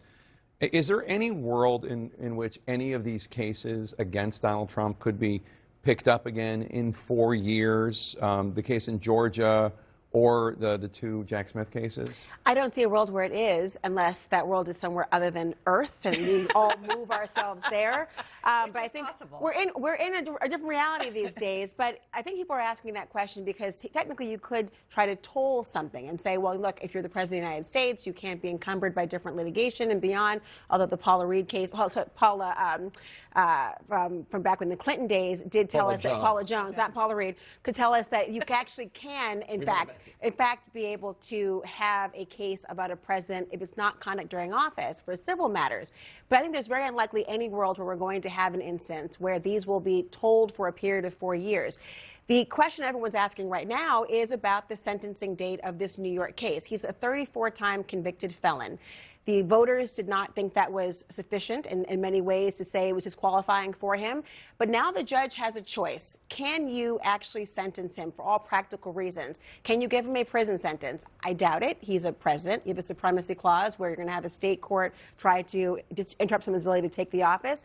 But also you have other options available to you. Probation, a non-actual prison sentence. But you also have that Supreme Court case that said, well, how about immunity? The judge has already said he has an internal deadline, I think of November 12th, to say, tell me if I should even be able to go forward with this action in and of itself because of it. There's a lot of different moving parts that suggest that Trump will be Teflon Don in the end. Jake, can I make two quick points? Yeah. One, excuse me, Donald Trump talked a lot about two tiers of justice in this country. If there is any indication of the two tiers of justice, it's what we've seen here, and the ability it's true of any rich person with good lawyers, but especially Donald Trump, to delay these cases. 3 of the 4 cases probably will never be heard, and part of that is because of the way Trump's lawyers were able to work the system. The other point I'd make is the Attorney General, Merrick Garland, he didn't bring the case on election interference or his special counsel, Jack Smith, until 2.5 years after it happened. It wasn't until August of 2023. And I think a lot of people are going to say, why did it take so long? Why did it take 2.5 years for him to bring the case about what happened on January 6th? Going back to your first point, it's not just that it's 2 tiers of justice. It's let's just take a step back to the whole goal of the presidential run. Initially, wasn't just that he wanted to prove he wasn't a loser and maybe be president again. It was to get to this point where we are right now, to totally avoid all of these prosecutions, all of the questions and federal charges having to do with January 6th, classified documents. That was part of the run. It was And- the classic get out of jail free card. And, In fact, and it guess might what? actually- Here we are. It's happening. Right. It's working, and it might actually be part of the gamble that some who have been charged with January 6 related crimes or convicted, the Stuart Rhodes of the world, the Enrique Tarrio of the world, who thought maybe if I can hold my ground long enough that Donald Trump would ultimately pardon me. You've got, And he said he will. He said he will. He said if you're innocent, he might. There are people who've already in the court this week who've said I want to delay my sentencing a little bit more because I You're think talking about they the might be able January, to do just to so. be clear here, you're talking about the January 6 rioters. Many Yes. of them have been convicted. Hundreds of them Hundreds. have been convicted. Do we really think that he's going to just blanket pardon all of them? I can certainly understand, some of the people, some of the more celebrated cases of the grandma who was in the wrong place at the wrong time, et cetera. But some of those people violently assaulted police officers. Some of them caused grievous long-term injury, if not worse, to police officers. We really think Donald Trump's going to pardon I them? think it's a possibility. He has said, if you're innocent, I will pardon. Now, he might have his own decision of what, in fact, innocence looks like, but he has his own definition for a lot of things. And frankly, it's been part of a campaign promise he has made. Talking about Stuart Rhodes, I think it's, 22 years. Enrique Tarrio, 18 years, if I'm not mistaken, at the time they're actually intending to serve in prison. He very well could make a statement about this. But one case I think is very ironic that he really can't get out from under. That's the exonerated 5 defamation lawsuit they recently filed against him for his statements at the recent debate against Kamala Harris, where he made a statement that they had, in fact, killed someone. They did not, or that Central they had, Park 5 or the or now the exonerated exonerated 5 Yeah. in this instance. And a defamation case, one involving conduct outside of office, is not one in which he could escape having to deal with. And so it's ironic that the very case that many people pointed to Donald Trump about as an illustration of his views on black men, on these men, young boys in particular, could be the one that has the longest staying power in the end. Well, and I just want to ask one last quick question, and I'm just going to ask you, Deanna. Yes or no, Joe Biden is going to pardon Hunter? I don't know. I mean, it's a good question. I don't know. I'm not. I know what I'd do. I'm out of the prediction business. I would pardon them. Yeah. Absolutely. I mean, Well, the my son. Would he or should he? Or different question. Well, Donald Trump told Hewitt last week in Hugh Hewitt in an interview last week that he would contemplate pardoning Hunter Biden. Can you imagine being beholden to him if you're Joe Biden? I think not. Very interesting. But you think he? What do you think he will? Though I know you're saying if it was your son, you would. He has said he wouldn't, but that was before he dropped out of the race. I was going to say, what's he got to lose? All right. Coming up next, legendary journalists Bob Woodward and Carl Bernstein weigh in on Donald Trump's political comeback and what his reelection means for the future of democracy in America. Stay with us.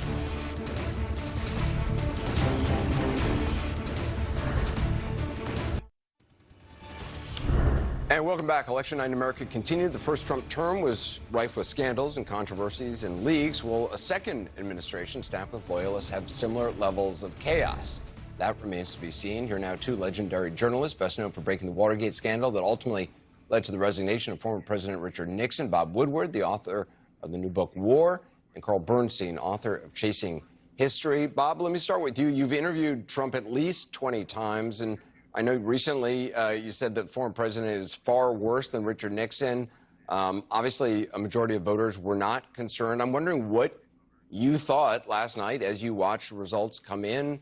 What do you think of where we're at right now? Well, it's the functioning of democracy. So he's president-elect. There are lots of things to watch in what will be the new Trump administration. I just want to cite one of them, and that is the relationship Trump has with Putin, the Russian leader. I talked a couple of months ago to Dan Coates, the former director of national intelligence under Trump, and I said, what's going on in this relationship between Trump and Putin? And Dan Coates said, it's so close, it seems like it might be blackmail. CIA Director Bill Burns said, Putin manipulates. He's professionally trained to do that. Putin's got a plan just to do this exactly when Trump, and it's what he did when Trump was in office previously, and he's planning it again at playing Trump. So there is much to watch, particularly in that relationship. Carl, obviously, whatever problems the transition had the first time around in the new Trump administration, it seems like they've fought those out, they've learned from mistakes, and this will be far more, maybe, perhaps at least, it seems like it may be more efficient in the transition with no, if they have the Senate, if they have the House, obviously the Supreme Court, what do you make of what this administration might be like? Well, you've correctly pointed out that Trump now has institutional memory and knows how to use the levers of the presidency fairly effectively. But the real question is a philosophical, moral, constitutional, and legal one, and that is, how is he going to use the immense powers of the President of the United States? He is someone whose life has been spent in retribution, seeking grievances to get attention to himself, to get his position favored through these grievances, going after his enemies. This was a campaign for president that was about enemies he has threatened, that he wants to bring to heel and into courtrooms what he calls the enemies from within, including the press, including members of the military who were his chiefs of staff, etc. The question is, he has this tremendous mandate to do good. He has been elected by this incredible margin. And let's hope that there are two Donald Trumps, that he will use these enormous powers in a constitutional way. I don't have any illusions about what it is he seeks to do in terms of his policies, but there are ways to do it legally. And in his first term, he went the other way. And so I think the hope has to be that somehow, maybe in his early days here, he'll read the Constitution of the United States and use it to help attain his goals. Bob, in your career, in all your time in Washington, has there ever been any kind of situation similar to where we are now? Well, the concentration of power in the presidency is absolutely astonishing. We've never had a president in the modern era that's come back. Carl's right. He's said and promised that he's going to settle scores.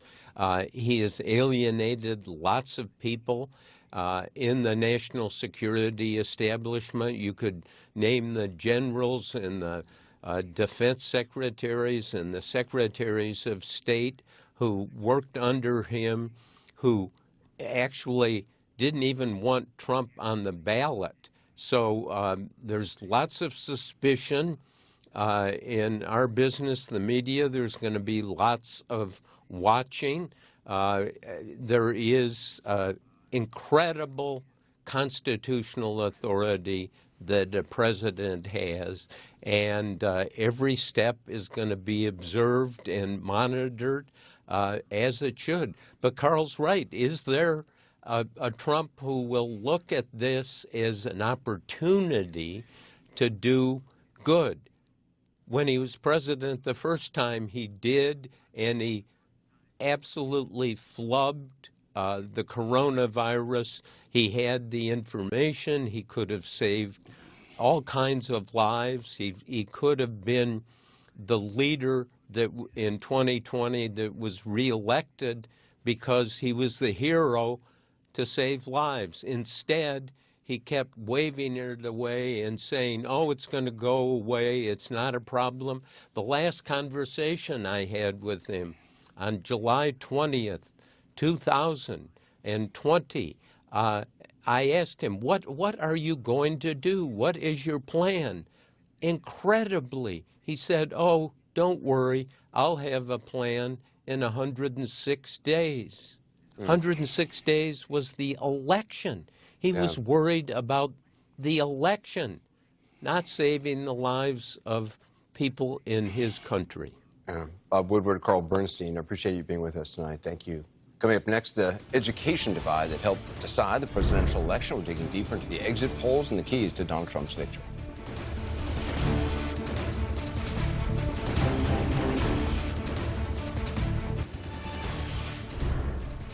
Welcome back. We are following historic developments unfolding here in the United States of America. This is election night in America. Continued. And right now, Donald Trump is preparing for his return to the White House after beating Vice President Kamala Harris in a race unlike any in previous U.S. history. Let's check back in with CNN's David Chalian. And David, you've been combing through our exit poll data. What can you tell us about the education divide in this election and how it shaped the race? Jake, you and I have talked about this at length. This is the dividing line of American politics, the education divide. That's sort of how we sort ourselves politically these days. Look here among white voters with a college degree. White college graduates, they make up about a third of the electorate. Kamala Harris wins them 52% to Trump's 45%. Biden won these voters by 3 points 4 years ago. She expands that. This was her one area of growth, basically, to a 7-point advantage.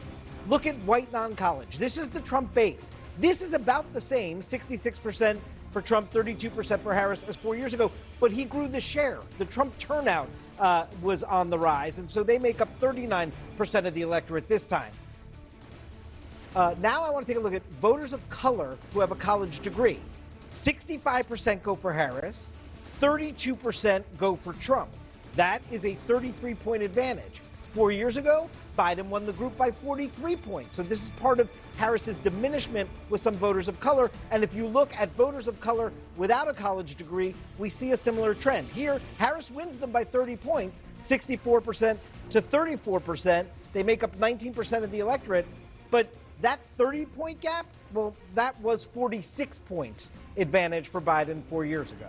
So, John, you see that Biden's big advantages with some of these categories, Harris still wins them. She won them by less. She won them by less, and Trump expanded some of his opportunities with different groups. Let's come in at the magic wall and just show how this plays out at the map. You're looking at the state of the race where it is right now from a red-blue state perspective. But let's just bring into the conversation. I'm going to bring this out here, and we'll touch it again and come back out. So now you're looking at the deeper the purple, the more people without a college education live in that part of the country, right? So you see the deep shades of purple. If it's white, it's a higher rate of education. If it's purple, it's a lower. So let's just use battleground Pennsylvania as an example. Now you see this deep purple right across there, right? So let's just draw it out. Let's just draw this out. Let me just go around here, come down to the southern border of the state. You come on back. It's a little rough, but I'm roughly tracing the deepest of the purple, right? So why am I doing that? Now we'll turn this off. Okay, there's your non-college, highest percentage of non-college educated voters in that swath right there. Okay, turn this off. Look at it. That's the Trump base, as David just laid out. It's like clockwork. If you find those voters on the map demographically, it's going to be Trump red. That's a huge source of turnout for him and the like. So let's bring it back out. Let me turn this off and bring this back out and show you this again. This is non-college educated. We'll come back out. And again, you talk about what David just talked about, the inroads, right? So you get into some of the cities, and it's not as pronounced, right? Let's come over here to Wayne County, Michigan. You bring this up. Come on up here for me and bring this up. Detroit, not quite as purple as what you just saw in those rural areas of Pennsylvania, but it is. You do have, again, a higher population, a significant population, non-college educated. Why am I showing you this? Because let's take a look at this now. Donald Trump gets 33% of the vote in Wayne County. That's Detroit, Wayne, Michigan, the suburbs around it, Dearborn and Hamtramck are there. He gets up to 34% there. Right, if you come back, it's a little bit higher. You say, oh, that's not much. No, in a battleground state, that makes the difference. One other key point, David noted, if you come to the suburbs, this is where you see it. I was just showing you in Pennsylvania the idea of the non-college educated voters. Well, let's just look at Pennsylvania, right? If you look at Pennsylvania as a state, one of the reasons it's a battleground state, the battleground states tend to hug the national average. About 43% of Americans have a college degree. About 57% have no college degree. They hug the national average. But now you see some of the diversity within the state. Watch the graph as I go. I was just down here in those counties that Trump was winning. You see what happens? The percentage of college degrees go way down, right, in the area of the Trump base. So let's bring this back out. That's statewide again, right? Watch the number. This is no college degree. That's college degree. Then you come into the more affluent suburbs. Let's pick Montgomery County. You see the percentage of the college degrees jump out. Non-college degrees goes back. What happens? Biden won it big. Harris won it big. So it is, education is now the biggest dividing line in American politics. And you can look at the demographics, look at what the Census Bureau tells you who lives there, and then look and it'll be red or blue. It's, Jake, it's almost automatic. Fascinating stuff. And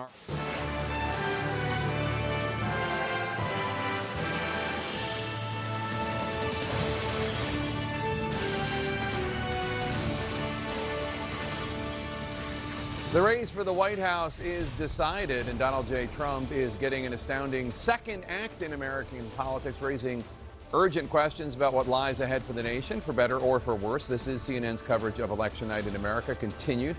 I'm Jake Tapper. Less than 24 hours after Donald Trump's paradigm-shattering victory, both parties are assessing the historic consequences for the American people and for American democracy. We're getting new insights into how Mr. Trump so soundly defeated Vice President Kamala Harris, the mandate Republicans are now claiming, and the hand-wringing and second-guessing within the Democratic Party. We're also tracking outstanding races that will determine the cliffhanger of the 2024 election, whether Republicans will maintain control of the House of Representatives or whether Democrats will manage to take it back, claiming a consolation prize of sorts.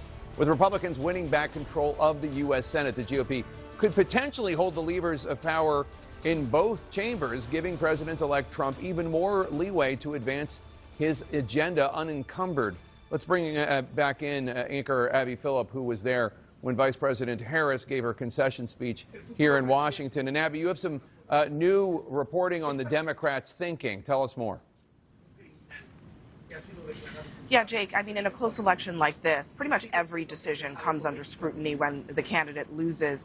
And this is no different. I mean, the number of things that I think Democrats are talking about publicly and privately that went wrong are pretty much everything. But one thing a source close to the campaign talked to me about was this idea that the ground game could make up for, the difference between Harris and Trump in a very tight race. A couple of weeks ago, the campaign had gathered some of its closest supporters and donors and allies and presented to them a pretty convincing presentation about how they could really compete in all 7 of those battleground states. And part of that was the impact of the ground game, which this source now says may have been exponentially overstated in terms of how it could overcome the fundamentals of an environment that was not favorable to Vice President Harris. Now, on that environment, my colleague Jeff Zeleny is here with me now. One of the things that both of us are hearing is, of course, at the core of this. You know, you can talk about tactics, but I think a lot of people are also centering on a fundamental issue, which is on the message. And the Harris campaign made a strategic decision to talk about abortion and democracy, hoping that that would change the electorate.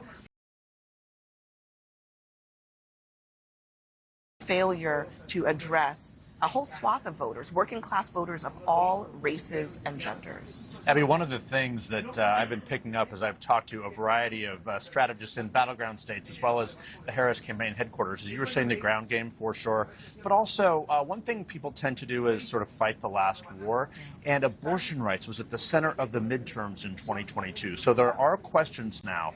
Was just the idea that abortion rights could carry Vice President Harris over the finish line, was too much reliance placed on that given the state of the economy. One of the biggest changes overall was who's going to be the change candidate. And when Vice President Harris became the nominee really so quickly, she was unable to separate herself. So she used the fight for abortion rights as sort of an anthem of her candidacy before she was on the top of the ticket even. But was that enough? So as we've spent the day talking to people, there's no doubt the soul searching has given way to finger pointing, which is always the case in a defeat like this. But I'm hearing talk of a need and a call for an autopsy deep inside these Democratic results here, much like we recall the Republicans did in 2012 after Barack Obama won re-election. That is standard. But look, one thing that has unified the Democratic Party really for years is the disdain for Donald Trump. But was that enough? You and I remember from the convention in Chicago how Vice President Harris was joyfully sort of diminishing him, but that gave way to elevating him.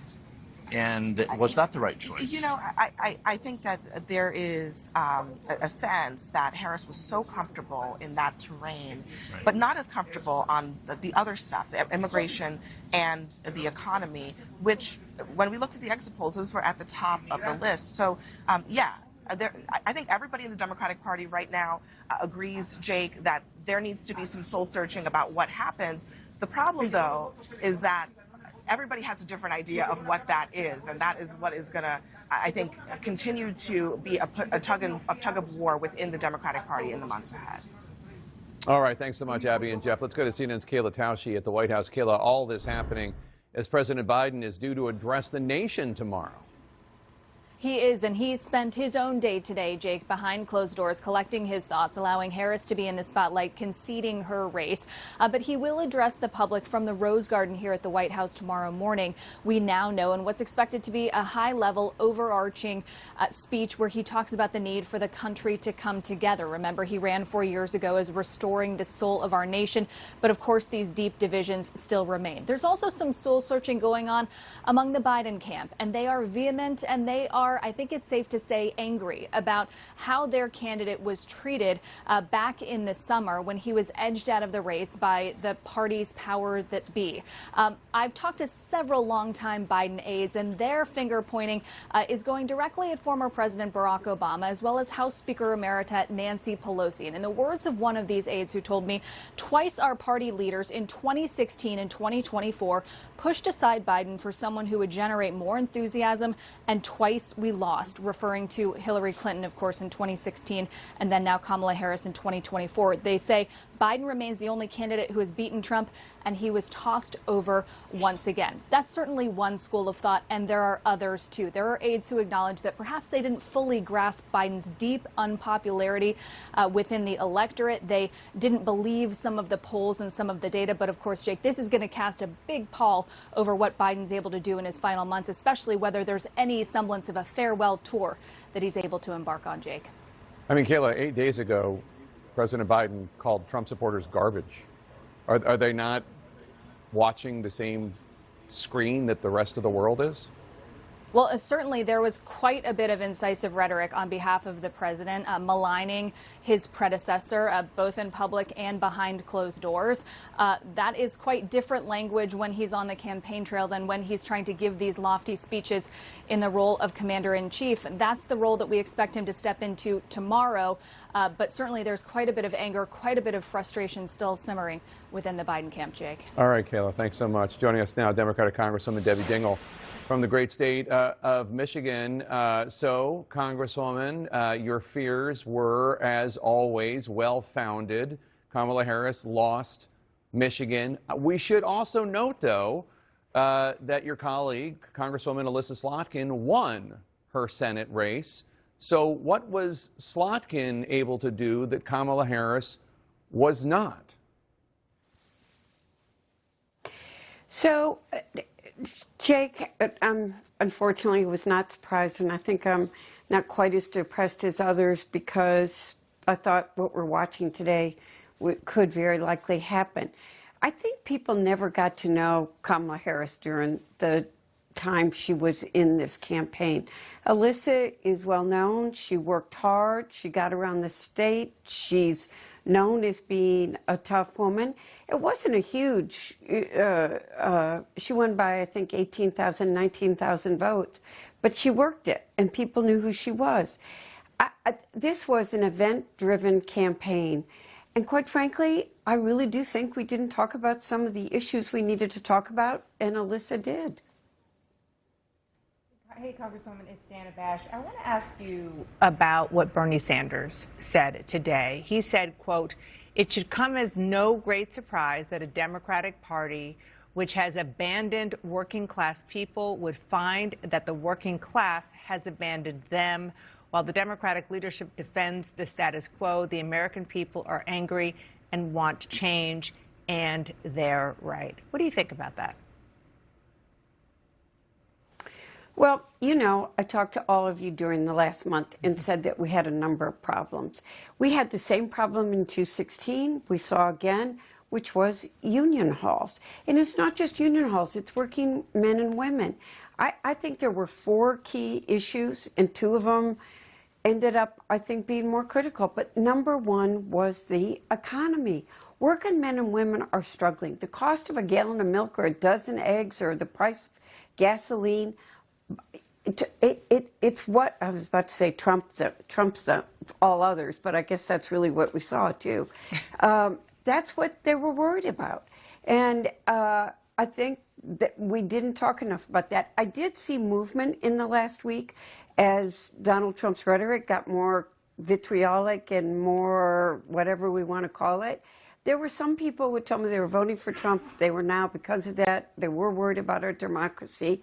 And the other two issues I saw a lot of, by the way, were women's issues, but it played less a role, and you felt it out there, in immigration. And quite frankly, I think the economy and immigration were the two issues that people were intense and emotional on. Congresswoman, it's Chris Wallace. Good to see you again.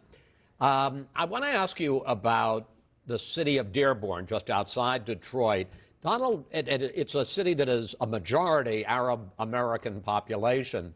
Donald Trump actually won a plurality of the vote there, as a lot of Arab Americans refused to vote for Kamala Harris, and Green Party nominee Jill Stein actually won 18% of the vote there. How much do you think that the policy of Joe Biden towards Gaza and the fact that Vice President Harris was tied to that policy, how much did that hurt Harris in Michigan? Look, Michigan was complicated, but the Mideast is one of the issues. And by the way, it's all sides. People in the Jewish community and the Arab community have been hurting. And she lost some Jewish voters as well, too. But Donald Trump won both Dearborn and Dearborn Heights. And people made it clear it was, even when you reminded them, I got in trouble reminding Jake about some of those issues, they wanted to send a message, and they are angry, and they wanted people to hear it. So those were numbers that contributed to former and now to be President Trump's victory. They weren't the only factor if you really start digging into the numbers. Congresswoman, it's John King. We spent some time together in Michigan on the ground in the final weeks, and your warnings did turn out to be correct. You mentioned labor halls. You mentioned other issues. I just want to use the map a little bit. You can't see me, but I'll tell you, I don't think you can, but I'll tell you what I'm looking at. This is Wayne County, where you see Donald Trump getting 33.7, so 34% of the vote. That's Detroit, Wayne, that's Dearborn, that's Hamtramck around there. But Donald Trump gets 34% after getting only 30% in Detroit and Wayne County area against Joe Biden 4 years ago. And then the double whammy, as I talk about, as you move just to the north to Macomb County, and the vice president gets 42% in losing. Donald Trump is at 56. 4 years ago, Joe Biden was at 45%. So you look at the 45 for Biden losing, and then it's down to 42. So her margin went down in Macomb. Trump's margin went up in Wayne County. Is that the black vote? Was that some of this is working class voters, I know, but how do Democrats fix A, their math, their turnout problem, and B, what is the message that caused you to go the wrong way in those two key counties? Look, I think I'm one of those people that's been saying all day, Democrats have got to do some very serious soul searching. And there's some really complicated problems here. As you know, I told you all, there's a gender issue, but African-American males were part of that. And that certainly contributed to some of the reduction. I told you when Jim Clyburn came in, and I was there meeting with some of the black ministers and the clergy, they were very open about being taken for granted.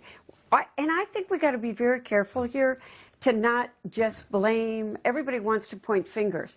I think Democrats have to do some real soul searching.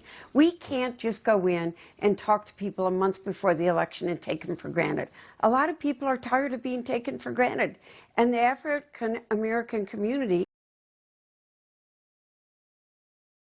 that really are concerned about issues they want to see us talking about all the time, addressing, helping them on. Well, you mentioned those issues. I just have the map up again, and you know this well. Donald Trump has twice now flipped the blue wall, Pennsylvania, Michigan, Wisconsin, to red, and that's why he's going to be president of the United States. You mentioned those black pastors, and we talked about issue as well. So what is it, in the sense, when I was out there talking to voters, a lot of union workers, some of them African Americans, said they thought Trump's transgender ads, criticizing the vice president for being what they said is too liberal with them, not with us on that issue, was a factor. Do you believe that was a factor in this race? And do Democrats need a better way to talk about that? Look, Those ads were powerful. We know it. People may not want to publicly admit it, but it did. And by the way, when you talk about many faiths, it's not one faith. Many of the Baptist ministers, the imams in Dearborn, etc., have an LGBT problem. So there are issues for them. It's difficult for them. So I do think, I think that everybody's got a right to love who they want to love, but we got to find a way to help not lose some of the people that we lost. And as you're saying, John, it's only 3%, but when you add up 3% here and 3% in this county, it adds up to a lot of numbers. This was a bigger victory for Donald Trump than it was for him in 2016, which is one that I just knew for a month. For a month, before that election, I knew he was winning. Yeah, you see it right there? All right, thanks, John. And thank you, Congresswoman. Appreciate it. Coming up, more than 72 million Americans and counting chose Donald Trump. We're going to hear some of their reasons next.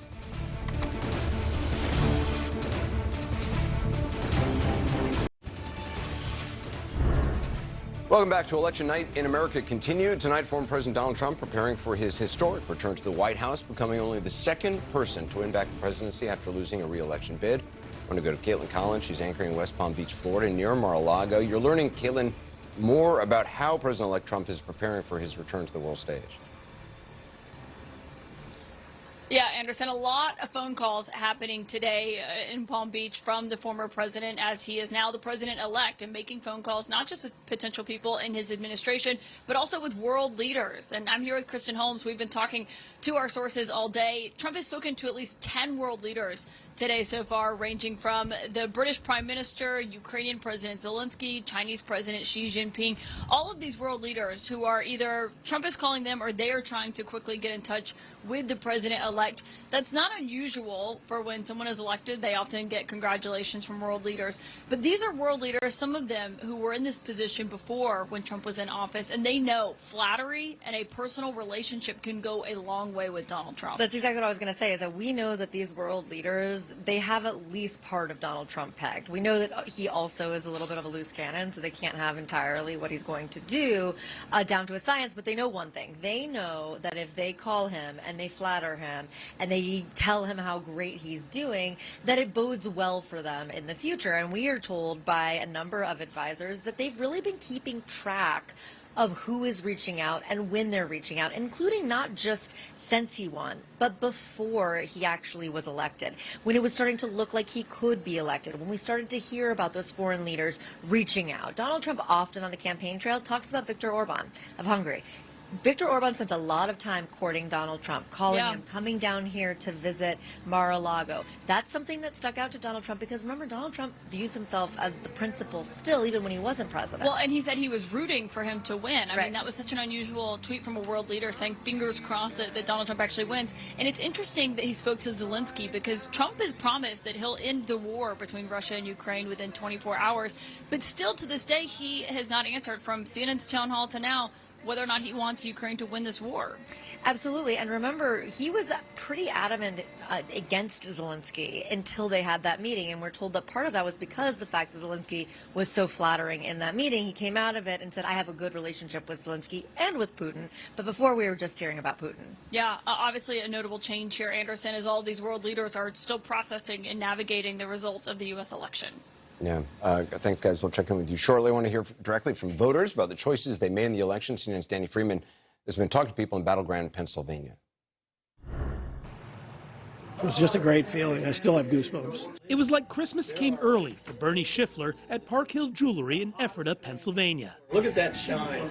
The Republican small business owner, sporting Trump shoes and a custom Trump ring he made himself, said he feels like finally the country is back on the right track. What did it mean to you to vote for him a third time? It was just great. I thought, he did so well in 2016. I just wanted to see him do this again. In the small red borough in the larger red Lancaster County, supporters of former President Trump echoed what his fans elsewhere felt around the country. How are you feeling this morning? I'm feeling relieved that America came together and saved our democracy. Gabby James says she's a Republican, but she's also pro-choice. I know the main concern here is women's rights, but strong women are going to always rally together and fight for our rights, and we need to vote and come together to make the right decision in the states. Unfortunately, you know, it has come to that, but that was not my deciding factor in voting for Donald Trump. Are you concerned that President-elect Trump will be hostile to women's rights at all? No. I think as a nation, women are going to come together and prove ourselves. In nearby Lancaster, a bluer city in the Red County, Democrat Sarah Thomas said she couldn't believe in the end it really wasn't close. How are you feeling this morning? I'm pretty disappointed. I'm just sad. I'm worried. Yeah, I just woke up feeling kind of disgusted and ashamed, honestly. The mother, who works with children, said for her this was about reproductive rights and about rhetoric. I want to raise my son to be someone who believes that men and women have equal dignity and autonomy over their bodies. I do not believe in the, frankly, xenophobic and racist hate that's been spewed. Democrat Greg Colton was still at a loss for words. I had really hoped that we would have something other than a caricature of a president for the next 4 years. The Pennsylvanian worried the discourse in American politics will only get worse. I wanted to put someone in office who would embody the ideals and the integrity of the American people, and I don't think we have that now. With the voters having delivered their judgment, now the focus turns to what happens next under a new president. I'm hoping for secure borders. I'm hoping for economic change. I'm hoping that enough women come out and demonstrate the need for women's rights and hope for a better place that we have been in for the past 4 years. Now, Anderson, here in Lancaster County, Democrats told me that they were really hoping to close the margins in this traditionally red county. That was something that we were looking at yesterday as polls were closing. Governor Shapiro got about 48% of the vote here back in 2022, but in the end, Vice President Harris actually paced with President Biden back in 2020, only getting about 41% of the vote. Trump, though, improved his margins here, and that was, of course, the story of many, many places across the Commonwealth. Yeah. Anderson? Danny Friedman, thanks so much. Appreciate it. Back with the team here in New York. Let's talk about the Democratic Party and what needs to happen, what needs to be looked at and analyzed. Yeah, no, I thought a lot of important discussions were going on there earlier, and I guess I call myself a dingle Democrat at this moment. And I started talking about this last night. I think this wasn't just a problem in this election. This has been a growing problem over time. This disaffection among working class voters with the Democratic Party and the kind of growth of the Democratic Party as a college-educated metropolitan party that approaches working class voters in a kind of missionary way, saying, we're going to help you become more like us, and kind of disdains, not intentionally, but sends these signals that really bespeak a lack of respect. And I think the party in some ways has lost its ability to talk to working class voters. And you can see it, and it's not just white working class voters, it's black working class voters, it's Hispanic working class voters, and the party paid a price. Now, I think Kamala Harris articulated she spoke to some of the concerns of folks, but you can't develop those relationships in 90 days. The second conversation that happened had to do with Biden, and I just want to point out that... Yeah, there was a quote in earlier from an unnamed person, a longtime aide to President Biden, saying twice our party leaders in 2016, 2024 pushed aside Biden for someone who would generate more enthusiasm. Twice we lost.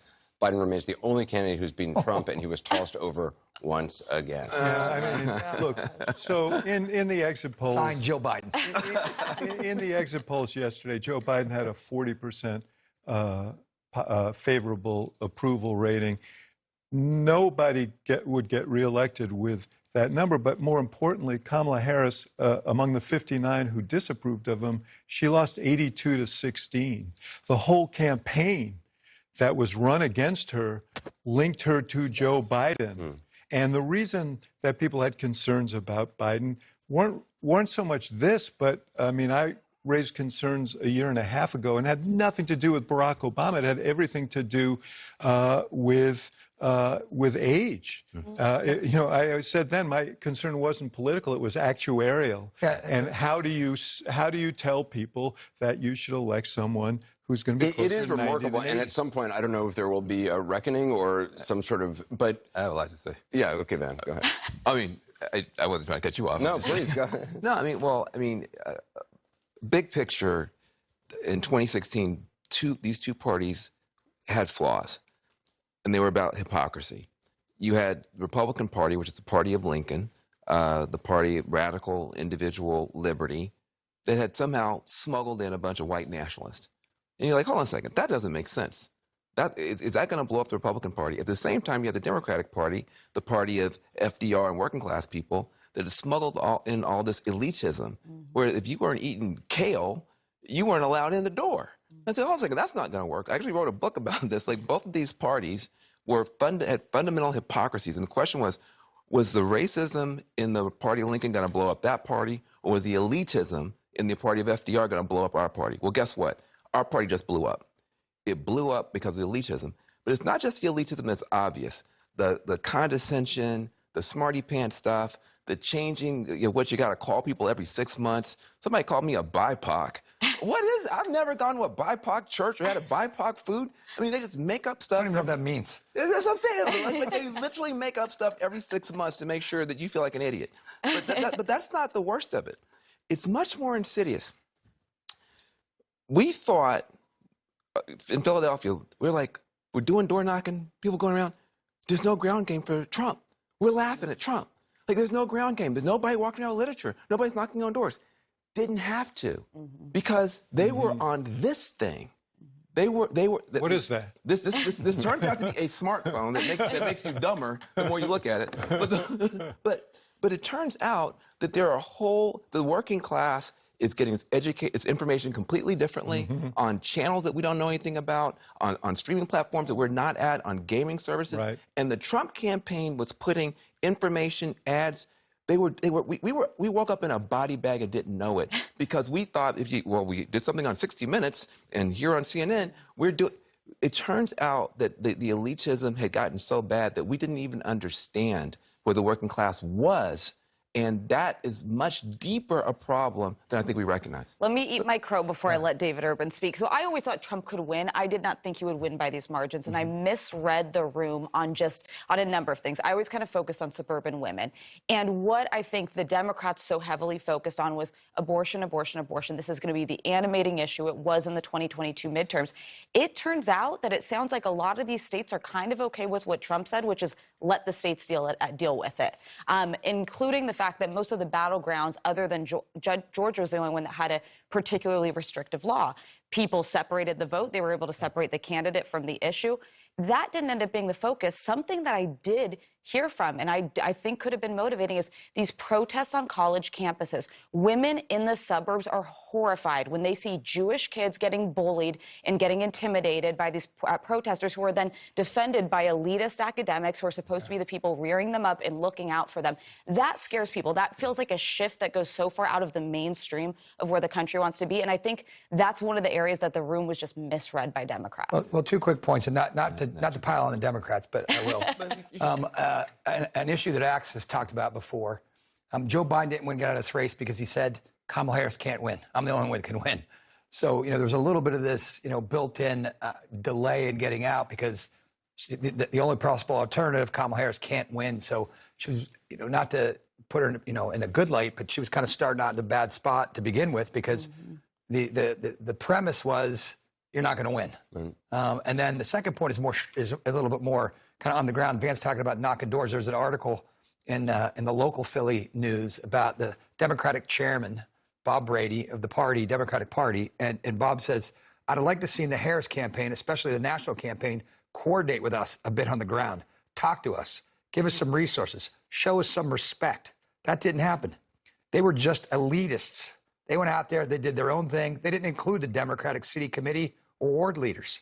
They just didn't do it at all. Can I just make one point? Can bring about needed change from the exit poll. 28% of people, this was the most important thing.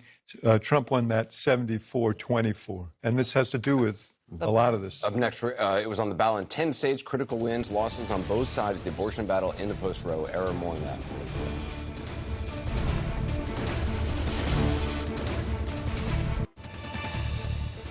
And welcome back to our special coverage. Election night in America continued more than 2 years after the U.S. Supreme Court overturned Roe v. Wade and left the issue up to the states. Voters in 10 states cast ballots on whether to cement reproductive rights, abortion rights, in their state constitutions.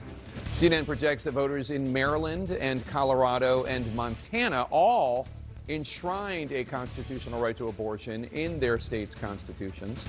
In Nevada and Arizona, voters passed measures protecting abortion, legal abortion, up to the point of viability, which rejected the 15-week ban in the state of Arizona.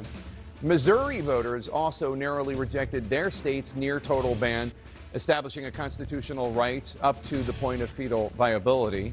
New York enshrined a broad set of rights into the Constitution, including the right to an abortion.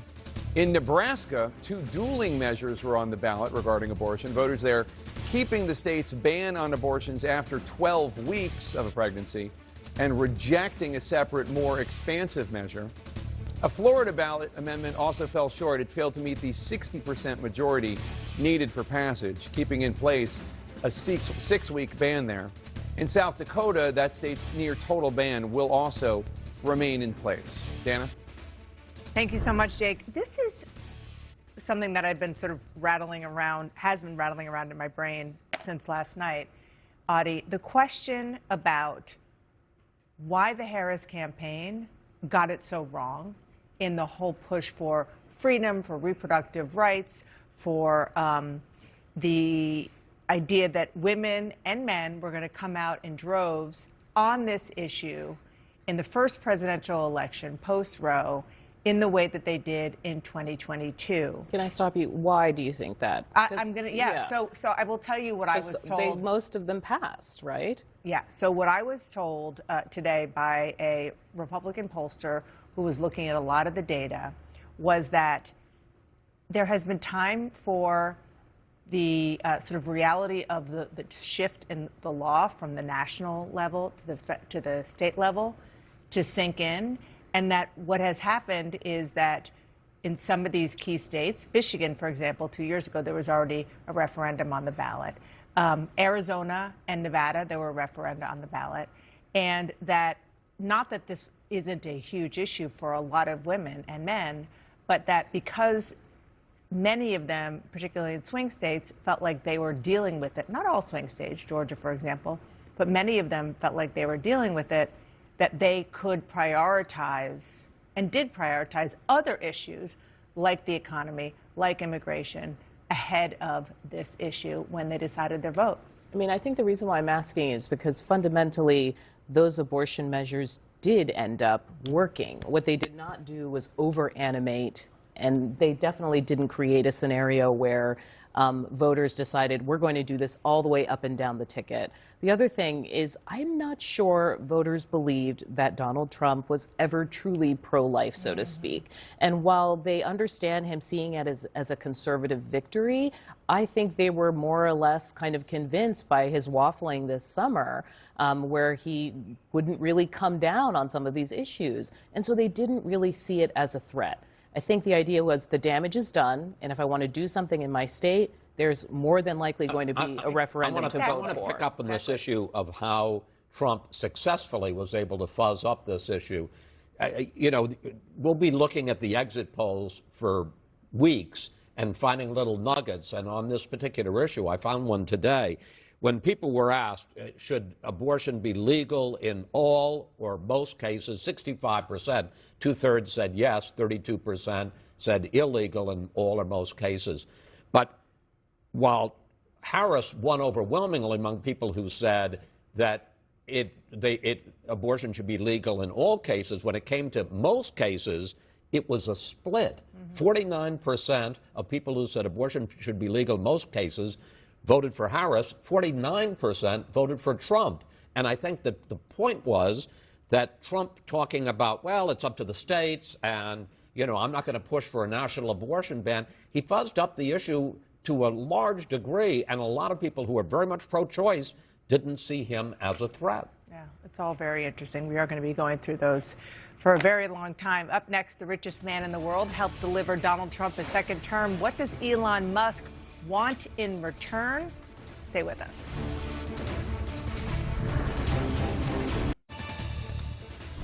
Tonight, the wheels are in motion for Donald Trump's return to the White House, along with many of the loyalists who supported his campaign. Billionaire Elon Musk is set to play a role in a second Trump administration, potentially aiding Trump's plan to remake the size of government. As Brian Todd is digging into what this plan might actually look like. Brian? We have a new star. A star is born, Elon. A victorious Donald Trump effusively thanking billionaire Elon Musk for his support. He's a character, he's a special guy, he's a super genius. It's no wonder Trump is grateful. Musk went all in. We've never seen a media baron in this age of social media, somebody who owns one of the most influential social media platforms, become so involved with one person. Musk has spent at least $118 million for Trump and gave away $1 million a day to supporters. Musk also stumped for Trump and inundated X, the platform he owns, with a torrent of pro-Trump posts and misinformation. He has millions of followers on X, on social media, and he has also spread Donald Trump's baseless lies about the election. Someone who says he voted for Hillary Clinton and for Joe Biden, now at Trump's side on election night and posting "the future is going to be so" fire emoji. What does Trump's victory mean for Musk? But he'll definitely have Donald Trump's ear. Trump has said Musk will be an influential voice in his government, tasked with downsizing the government by $2 trillion a year. Why would Trump tap Musk? You're the greatest cutter. They go on strike and you say, that's okay, you're all gone. Musk posted a meme showing himself in the Oval Office with the words, "Let that sink in." But Trump says Musk won't be a cabinet secretary. I mean, I'd love to have him, to be honest with you, but he doesn't want to. One possible obstacle? And there are clear conflicts of interest. He receives massive amounts of federal contracts from the federal government. Musk's companies, primarily SpaceX, had $3 billion in government contracts last year, according to a tally by the New York Times. Could Musk's profits grow thanks to his ties to Trump? For Elon Musk, there are some very obvious policy benefits if he can get in with the administration. Musk's platform X could also benefit as a major hub of MAGA online. And Tesla saw its stock price jump almost 15% after Trump's win, even though it has barely any contracts with the government. The two fellow billionaires have similar views on immigration, deregulation, free speech, gun rights, and conspiracy theories. But Donald Trump and Elon Musk both have track records of having very close relationships turn sour very quickly. If for some reason one delivers on the relationship more than the other, or one thinks that they're not getting as much of it out of the other, that's when I can see the egos clashing. Elon Musk said during a live stream on X that his PAC, his Political Action Committee, would keep going beyond this election and weigh in, quote, heavily on future elections. As the world's richest man, Musk certainly has the means to back that up. Anderson? All right, Brian Todd, thanks so much. Back with the team here. David Urban, what kind of a role do you actually think Elon Musk might play? I think he and RFK Jr. are going to have one of those partner desks, so they're going to sit across from each other in the White House. No, I mean, he's got companies to run. Yeah, no, look, he's obviously like I've had an opportunity to spend some time with him. He's an incredibly bright guy. It's an understatement, obviously. He is the U.S. space program at this point in time. He's putting payloads in space, and he's done incredible things. And so I think he's going to offer a unique perspective to how the government operates. I'd love to see him come in and be able to figure out how to cut government spending. I don't know if if Elon Musk could do that, it's more impressive than landing that giant rocket in the grabber thing. I mean, he's unquestionably a brilliant engineer, and let's stipulate that he also bought X and turned it into a sewer of conspiracy theories, including those that support the president's conspiracy theories. He's poured, I'm sure the number is going to be far beyond the 118 million that's been reported. I think he really wants to be like the next, or the great American oligarch. By the way, it was reported that he's had conversations regularly with Vladimir Putin. None of this makes me really comfortable with him playing this major advisory role in the government. Yeah, but he also provided Starlink to keep the Ukrainians going. I'm not denigrating those efforts. Absolutely. Ukraine wouldn't have the internet without him. Look, we can all praise Elon Musk, and we should. When he's in his lane doing what he does, he's one of the greatest people ever. Neuralink, Tesla, but you want him on your team. But it's a structural problem that someone with his resources, he's on his way to becoming a trillionaire, can just dump unlimited amounts of money in our system and have undue influence, and then also buy a simple, half of social media on planet Earth, and also. Yeah, but you could. I think, the question is that we all have to grapple with is, right after it was very clear Donald Trump was the president-elect, he starts tweeting like, you are the new media to all of the folks on X, like CNN, mainstream media is extinct. And this was our plan to ruin. And I think that platforms like X and Facebook and all the social media platforms do help when they're used properly to democratize microphones for people to have a voice. But it is very clear since Elon has taken over that the algorithms are working in a couple of ways that are causing greater division in our community. Scott and I sometimes sit next to each other, and he has a totally different feed than I have because we're getting fed things that it thinks we want, and they're very polarizing our feeds. And then we also have people who get lifted up more, and they happen to be people who agree with Donald Trump, and people who don't agree with Donald Trump get shadow banned. That's not really the media. That's a platform, and you can do whatever you want, but the influence that it does have, I'm not just talking about Twitter, I'm talking about TikTok, I'm talking about Instagram, I'm talking about Facebook. There's an issue here, and I'm not saying that's why Kamala Harris lost, but we have to grapple with what role social media is playing with kids, in our politics, in our long-term future. Or even just Google how search engines are prioritized. Sure. Anything you do, right? I mean, it all contributes, right, in one way or another, and it's very important to know who has those reins. Look, well, there are two sets of laws and rulings we have to deal with.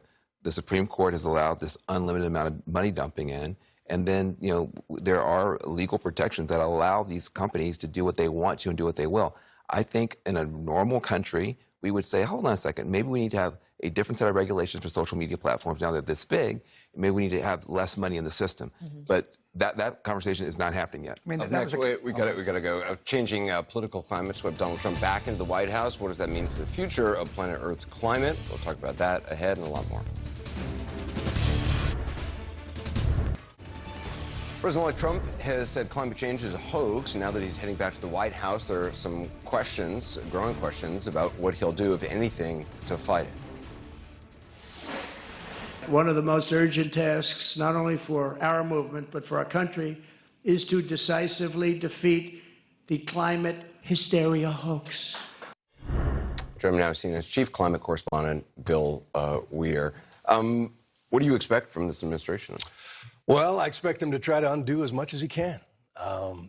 We just got data, Anderson, that 2024 will go down as the first year to smash past 1.5 degrees of global warming. That's the Paris Accord number that every country in the world is trying to hold. It's the warmest if you look at, lake beds and ice cores in 100,000 years. And as a result, there's off-the-charts ocean and sea surface temperatures, air temperatures, supercharging these storms. The warmer planet just holds more water. So we're seeing it from Asheville and Milton on the west coast of Florida, where we were, to Spain. There's no snow at the top of Mount Fuji. The Amazon is in a drought. And the country just elected the most notorious climate denier of all. Less than 20% of the country denies climate change. And Donald Trump seems to be in like the 5% that says it's not happening or that it's just some sort of natural situation right now. And this is a time test. The next 5 years are so vital to bending that carbon curve, scientists tell us. And he seems determined to pull out of the Paris Climate Accords internationally and then roll back all the incentives of Joe Biden's Inflation Reduction Act, where there's real 2 years worth of momentum, hundreds of millions of dollars pouring in. We'll see how much he can do. It wasn't something really talked about much in this election at all. Why I think it is because it's often framed as a false choice between economy or the climate, whereas people in Asheville know that without a balanced climate, there is no economy right now. The health and wealth and happiness of 8 billion people around the world depend on this sort of sweet spot on Earth that we have now exceeded, and nobody knows how the physics work on this overheating planet. Not just there's the mitigation of stop using the fuels that burn as sort of fast as ethically possible, but also how do you respond to the built-in pain that's already here? And we saw a disaster response in the first Trump administration where he holds aid back depending on the politics of the state and those sorts of things. So it is a dark, dark day for people who really work around climate space, earth scientists, folks who thought the country was serious about this. Yeah, Bill Weir, appreciate it. Thanks so much. Coming up, our coverage continues, the 2024 election results. We'll be right back.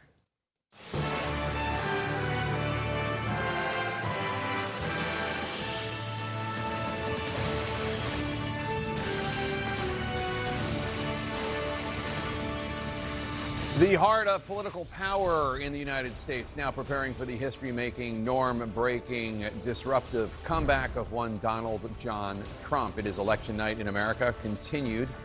I'm Jake Tapper. There is no disputing the sweep of now President-elect Trump's White House victory, but there are many unanswered questions tonight about the road ahead and for Mr. Trump's opponents. Serious concerns about how he will lead the nation, his shakeup of the electoral map, his win of the popular vote for the first time, prompting Republicans to claim a mandate to carry out Mr. Trump's most aggressive items on his America First agenda. There is one last hope for Democrats in this election as they wait to learn if they have successfully flipped the U.S. House of Representatives or if Republicans will hold on to the control of the chamber. We could get new results on that at any moment. The party of Trump is already set to wield new power on Capitol Hill after winning back control of the U.S. Senate. Let's go to Caitlin Collins now. She's anchoring West Palm Beach, Florida. And Caitlin, Mr. Trump will be back at the White House soon at President Biden's invitation. Yeah, something, Jake, that we did not see 4 years ago when the roles were reversed, but we are expecting to see that now. CNN's Kristen Holmes is here with me in West Palm Beach. And what are you hearing about when this meeting between Donald Trump and President Biden could take place? Yeah, so Biden invited Donald Trump to come to Washington to talk about the transition. The Trump team quickly accepted, again, as you said, not something that we saw 4 years ago. They had absolutely no meetings. And now we are told that they want this to happen as early as possible. So Trump's team is having conversations about when exactly he's going to go to Washington, but I was told it could happen as early as next week. They are trying to get all of the wheels moving here. As we know, the transition is in motion, trying to fill administration slots, and now he wants this meeting to happen and happen quickly. It was just so interesting today to see Harris's concession speech and just realize she was giving Trump something that he never gave to them, which was not only a concession speech, but also acknowledging a legitimate victory, as she did when she came out and telling people it was going to be okay. And two things stood out to me. That one, she's going to be the one certifying his win come January 6th as the vice president, which obviously we all remember how Trump tried to pressure Mike Pence into doing what he did not have the legal ability to do. And two, just looking at this, yesterday throughout the day, as we were starting to cover Trump's party, he was posting about fraud in Philadelphia and Detroit and saying law enforcement was coming and there was cheating happening, even though officials there said there was no evidence of any of that. As he started to do better in the polls, though, or in the results from the voting, all of that stopped, and he hasn't posted once on Truth Social today. Well, and that was exactly what we saw leading up to the election as well. It wasn't even just the post. It was the fact that during that rally in Pennsylvania, he started claiming for 20 minutes that the 2024 election was going to be rigged, something we coincidentally never heard again, especially as those numbers started coming in. Yeah, not a single claim of fraud, Jake, since Donald Trump was declared the winner of the 2024 election. Wow, that is quite a coincidence. Now let's go to Abby Phillip, who's been covering the Harris campaign and is anchoring here in D.C. Abby, after this resounding defeat, where did Democratic leaders go from here? Well, Jake, we've been talking a lot about the finger pointing that's happening within the Democratic Party. And then I think after that, one of the things that we're hearing is the question of who is going to be the leader of the Democratic Party here in Washington with Jeff Zeleny as well. Jeff, what are you hearing about this bench that actually has been around now for a while, was a sort of put on ice while Joe Biden became the nominee, that conversation has restarted among Democrats. It definitely has. And as we see President Biden in the Rose Garden tomorrow, a lot of Democrats in state capitals will be watching this. I mean, if you look at a lot of these battleground states, a lot of them have Democratic governors.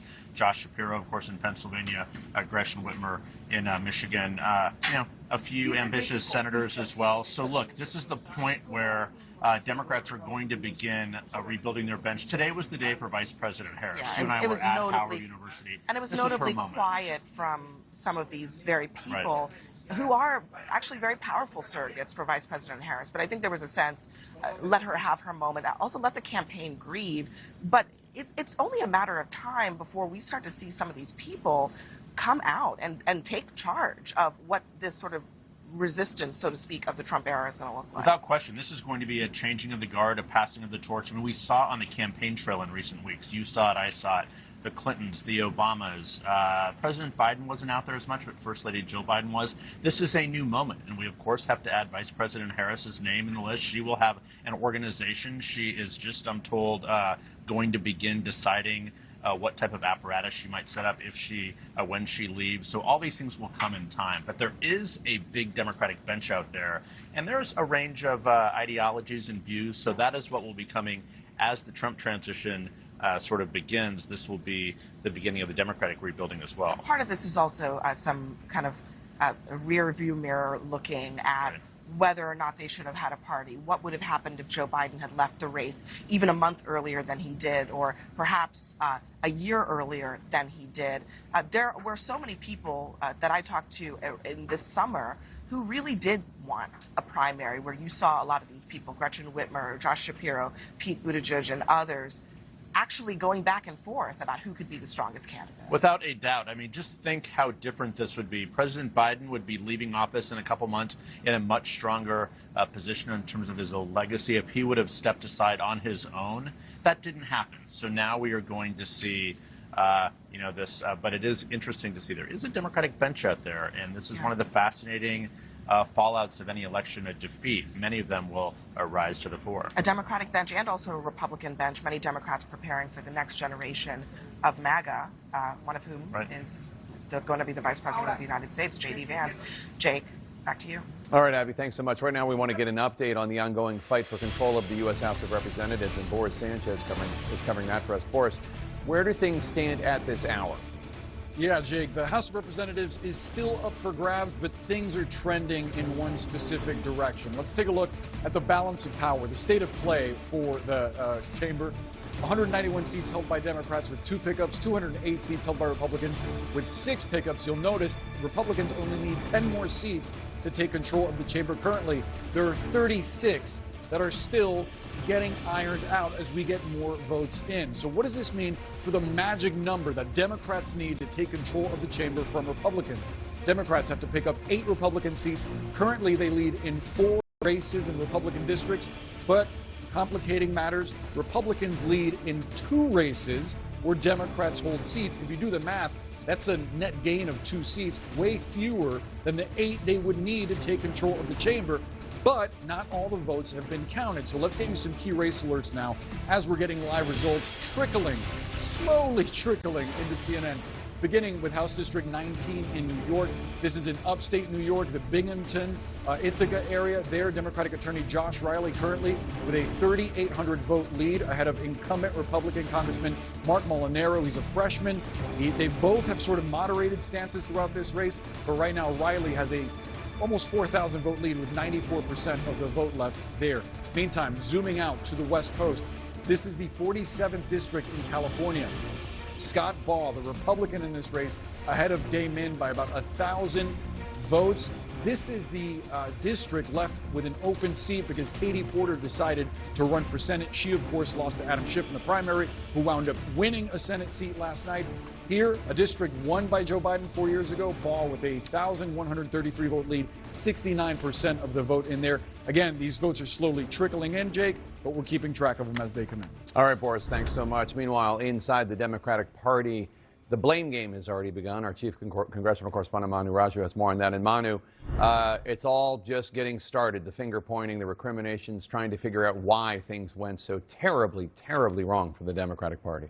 Yeah, no question about it. In fact, the House Democratic leaders are convening a conference call tomorrow afternoon with the full House Democratic caucus. This is the first time for the members to get on one call and talk about everything that went wrong in this election. I expect a lot of air clearing, expect some finger pointing. You've already hearing some of this out in public, some blaming Joe Biden for not getting out of the race early, others blaming their message, some blaming liberals for pushing their party's message too far to the left, others saying that it did not cater to their base and went after moderates instead at the expense of their progressive base. And you're starting to see some of this play out in public as well. A couple examples of just that. Bernie Sanders, of course, the independent who caucuses with Senate Democrats, put out a tweet earlier today saying that it should come as no great surprise that a Democratic Party, which has abandoned working class people, would find that the working class has abandoned them. But then some folks who are not aligned with that wing of the party, the left wing of the party, have went after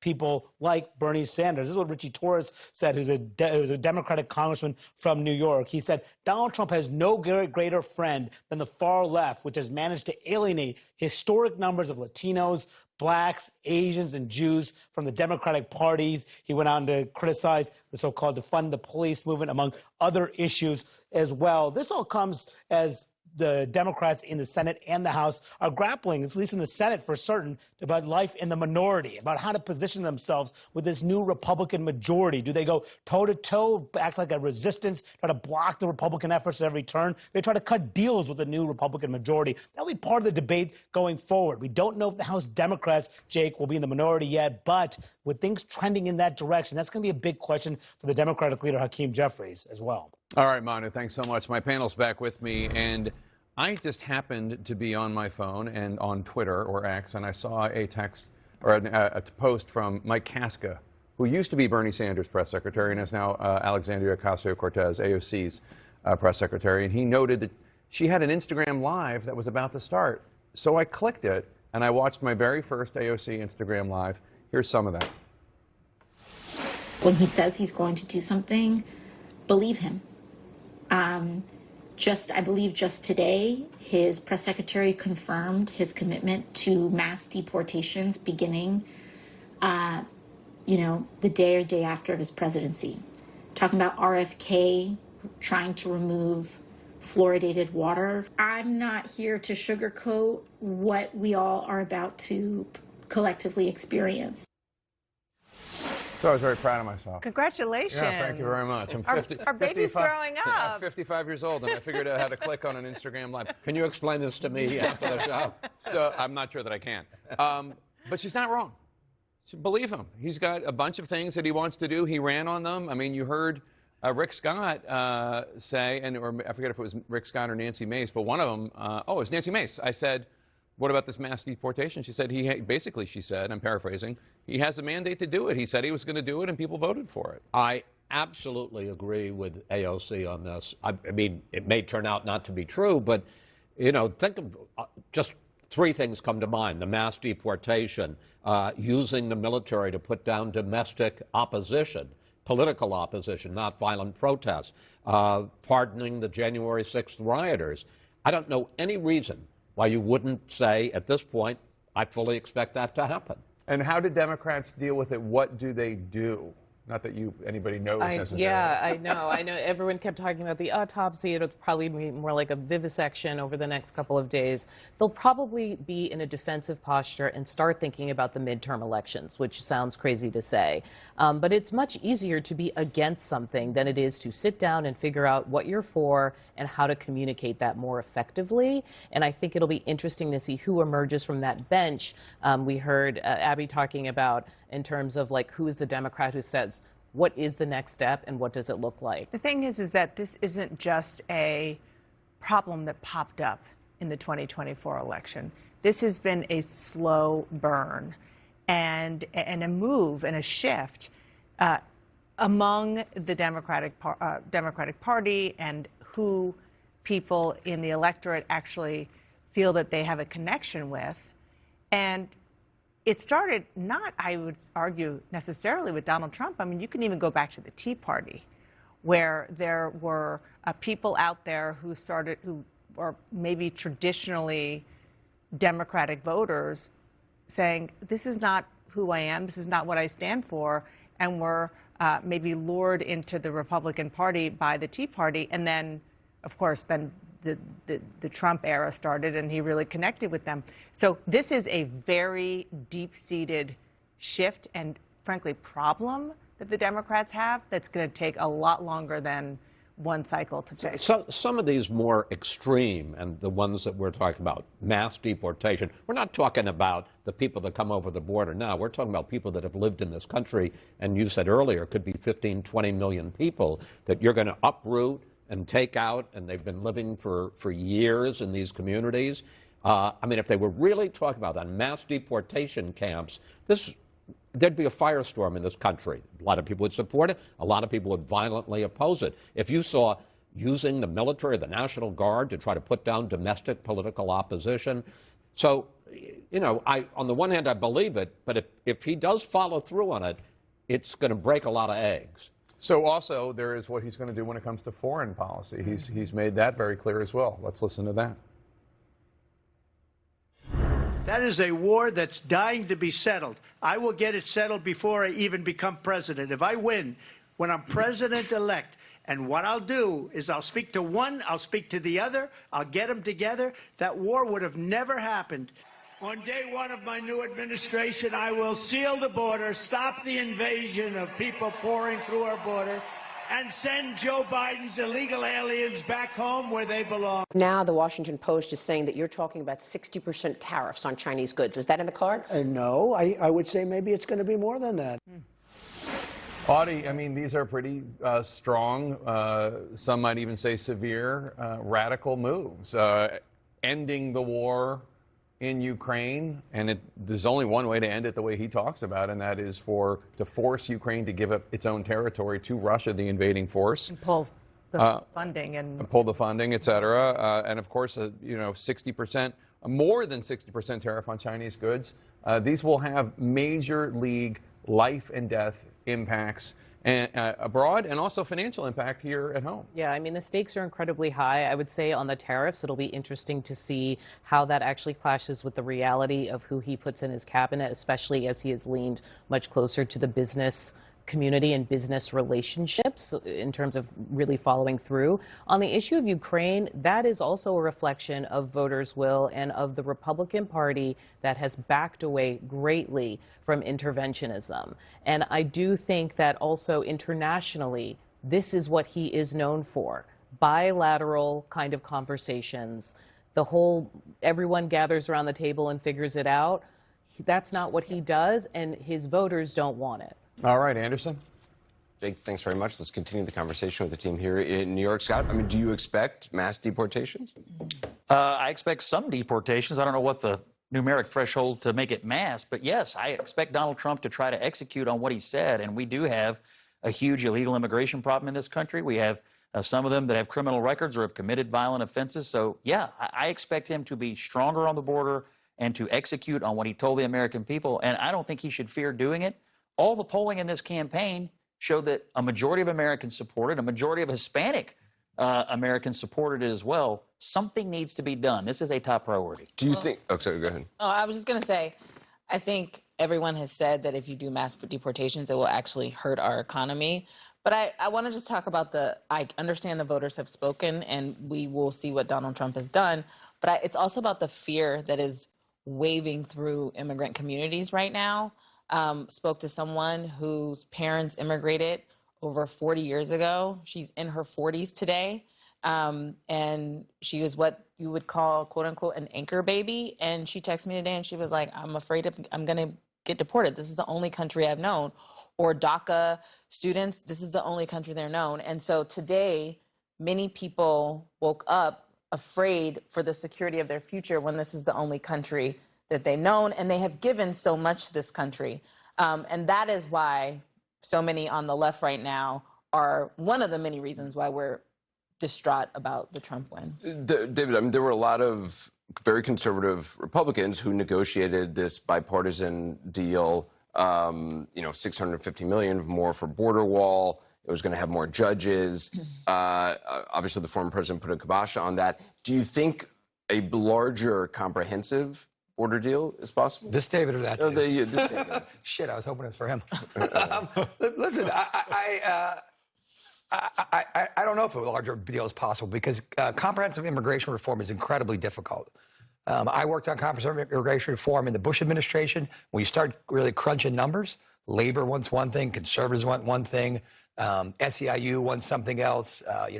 It's great, nice big concept. When you really get down to the brass tacks, it is very, very difficult to hone in on. I know they had a bill that everyone said they agreed on, but it wasn't even close. David, I mean, in the Obama administration, you actually did. Yeah, in 2013, and it got a healthy majority, I think 67, 68 votes in the United States Senate, and then the Republican Speaker of the House wouldn't take the bill up, which was a missed opportunity. The Obama administration did deportations early on. Yeah, for sure. I mean, look, and it was focused on people who had committed crimes, who had criminal records. But as Ashley points out, when you talk about the 10 million people who are here, many of them for many, many years, who are sort of pillars of their community, by the way, paying taxes and Social Security, but not getting it or not being entitled to it.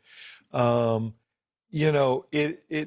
amount of disruption, I don't know how you execute it, first of all. I mean, anything on that scale. And I think, we'll see whether he attempts it. If he attempts it, it will be incredibly disruptive. But it's something that sounds great in a campaign. And he wanted to really hit that bell hard. Now reality is here, and we'll see if he actually acts on it. Yeah, but some of the other things are being discussed. There are tariffs. Tariffs are in place now. The Biden administration didn't lift the tariffs on China. So, we're kind of boohooing tariffs, but they work, and they're a negotiating tool. Ukraine. We talked about this during the break. What does success look like in Ukraine? I don't know if President Zelensky can answer that, but this president wants to be a good steward of our Americans' taxpayer dollars. And unless President Zelensky can define what it looks like, how are we expected to define what success looks like in Ukraine? And should we continue to fund billions and billions of dollars, send it to Ukraine when they don't even know what it looks like? First of all, a couple of things just on the tariffs. There's one thing about targeted tariffs are one thing. Broad tariffs on everything that comes into the country from every country in the world is a completely different but thing. I'm not sure that's what he's talking about. No, that is what he's talking about. That's what he said. Go back and listen to the video. And then on the issue of Ukraine, the question is, what are the terms of the negotiations, and are you going to force on Ukraine Vladimir Putin's terms? And if people are suspicious that might happen, maybe it has to do with the fact that Trump 7 times since he left the presidency has been in touch with Putin and has been fundamentally, he called the invasion genius in the first place. So if I were Ukraine, I'd be very nervous about that. So what's the basis? So why do you think that President Trump would favor the Russians? Why do I think that? Why would I think that he would just favor the Russians? Did you see the story this morning in the Post? The Russians were celebrating his election. So actually sound like Bob Woodward here, saying like he talked. I know that he's talked to him. There's a conspiracy that he's being blackmailed. I didn't say that. I said I understand. But so why do you think at the end of the day that he's not going to say, I want to support a democracy in Europe? The Ukrainians, I'm going to take their stand. We're going to negotiate this out. I want to stop the bloodshed. I want to stop the just billions of dollars going to. He's been asked, and he hasn't answered who he wants to win the war. He also, well, define winning again. That's what I'm asking. Define winning. That Ukraine could stand, and that Russia invasion would be backtracked, and that they wouldn't get territory. But that's not going to happen, actually. But to David's point, are you going to be negotiating on behalf of Vladimir Putin when you go to Ukraine? And you just said, like, how do you know there's some, we just learned he sent COVID tests to him during the height of the pandemic. Like, there is a relationship there. We should acknowledge it, and we can be skeptical of. All right, still had Donald Trump's commanding victory, sending shockwaves around the world. CNN's Fareed Zakaria weighs in on that next.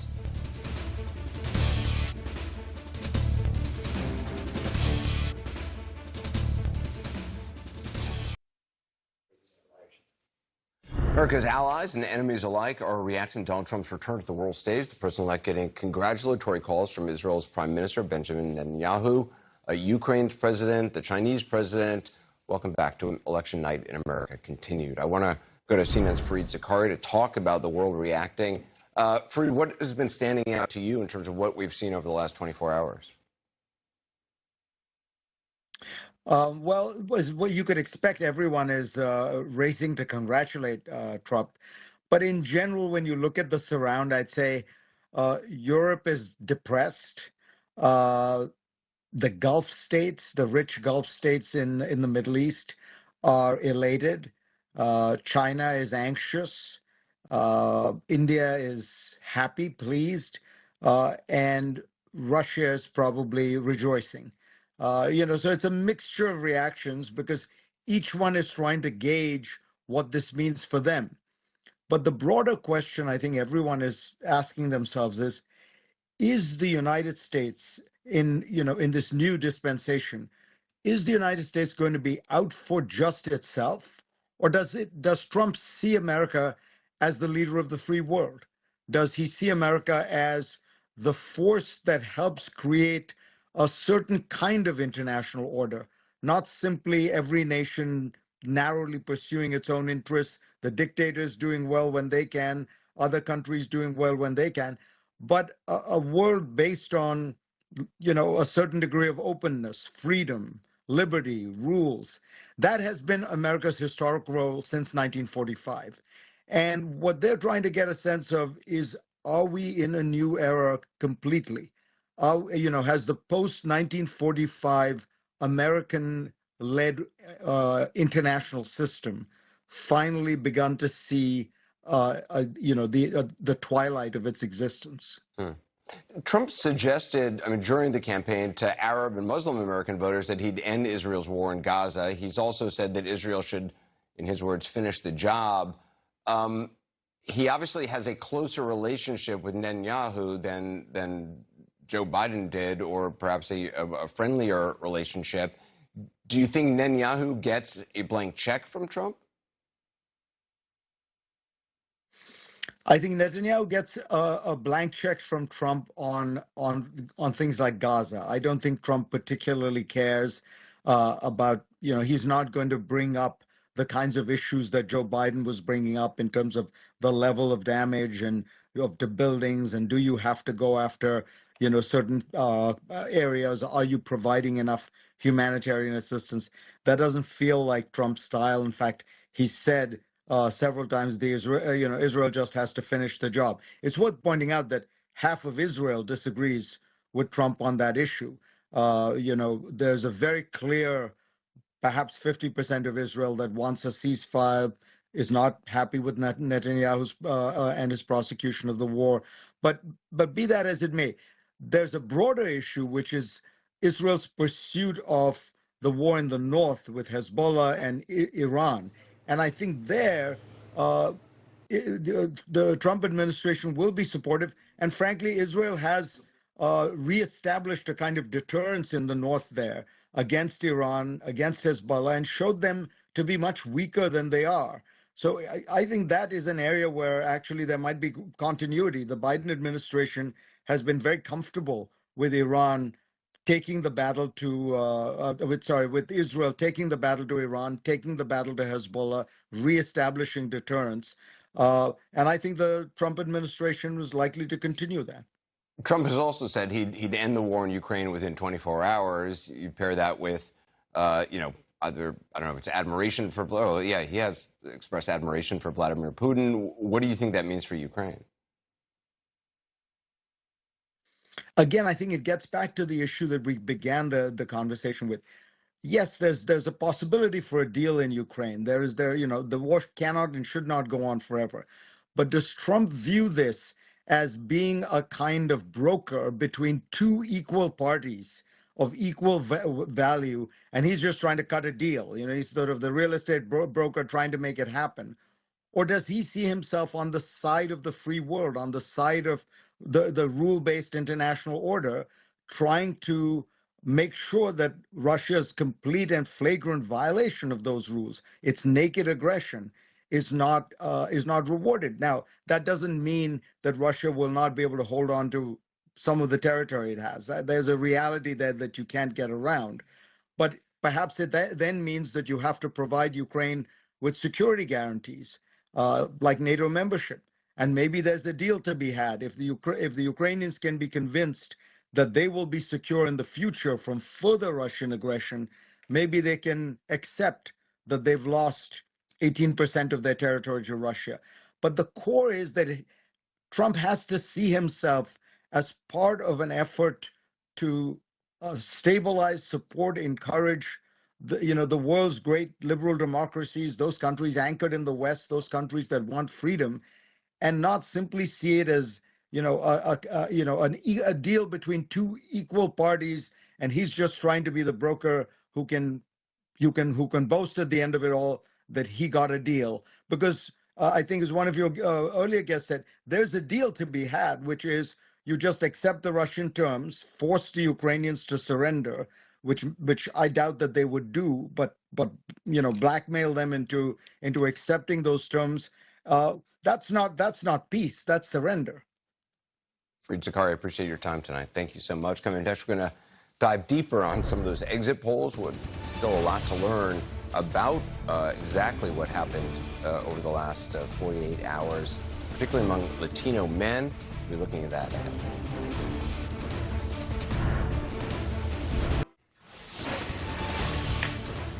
And we're back in the CNN Election Center breaking down how Donald Trump pulled off his presidential victory and what he is going to do with his renewed power. Let's bring in CNN's David Chalian for another look at our exit polling. And David, you've been doing a deeper dive on the exit polls when it comes to Latino voters. Tell us what you found. Yeah, among Latino voters overall in this election, Jake, they make up 12% of the electorate. And what you see here, Kamala Harris wins 52% of Latino voters to Donald Trump's 46%, a 6-point margin of victory with that group of voters. 4 years ago, Joe Biden won Latinos by 33 points. So a 27-point swing in terms of the margin towards Trump. Take a look among Latino men. 6% of the electorate, a small slice. Donald Trump's number is at 55%. So he wins Latino men. His number 4 years ago among Latino men, 36%. He increased his share by 19 percentage points among Latino men. Latinas, female, 6% share. Harris wins them 60% to Trump's 38%. And when you look at Latino voters aged 18 to 29, young Latino voters, okay, very small slice, 3% of the electorate. Harris wins them barely, 49% to 47%, 2 points. Joe Biden won young Latinos 4 years ago by 41 points, Jake. Fascinating stuff. So thank you, David. Joining the conversation right now, Republican Congressman Carlos Jimenez of Florida. Congressman, good to see you. Congratulations on your re-election campaign. Trump increased his margins with Latino voters by double digits, beating even George W. Bush's 2004 margins. Why do you think that is? Do you think it was specifically the economic message? I think a lot of it had to do with the same issues that affect all Americans. Look, in my district, Hillary Clinton won my district in 16 by 16 points. Joe Biden lost it by 5. That means President Trump increased, shifted that over 21 points. And then yesterday, he won it by 20 points. And so we've been seeing this shift to the right, especially here in Florida, of Hispanic voters, because I believe that the Republican Party and the message of the Republican Party is more aligned with the values of Hispanic voters than the Democrat Party. And we have so many people here also that were fleeing dictatorships, socialism, etc. Myself, I came from Cuba when I was 6, fleeing communism, and you had a candidate that was to the left of Bernie Sanders, who is a self-proclaimed socialist. And so a lot of different factors, but a lot of them have to do, the same factors, the economy, what's happening at the border, gas prices, our standing in the world, all of that. Hispanic voters are going to be pretty much aligned with the rest of America.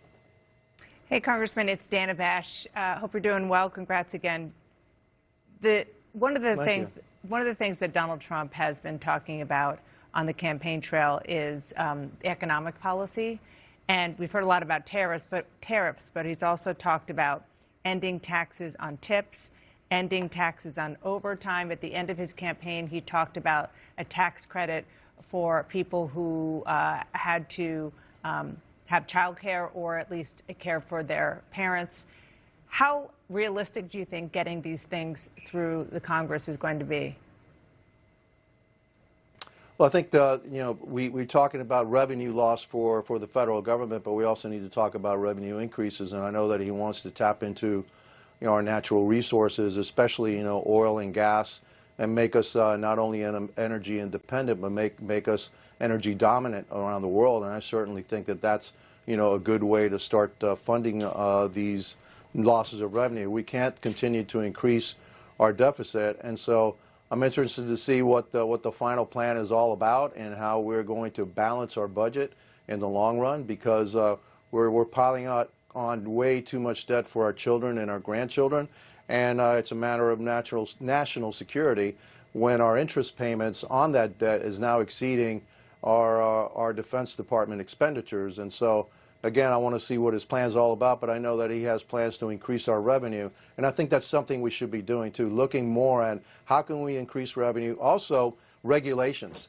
We've got way too much regulation. We need to start reducing the cost of regulation, which I think will then also incentivize the economy. And when you do that, you're going to get more revenue into the coffers and the ability to pay for some of these programs that he wants to initiate.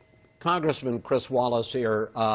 The president-elect, has pledged to launch the largest deportation in history. He's talked about deporting millions of people in this country illegally.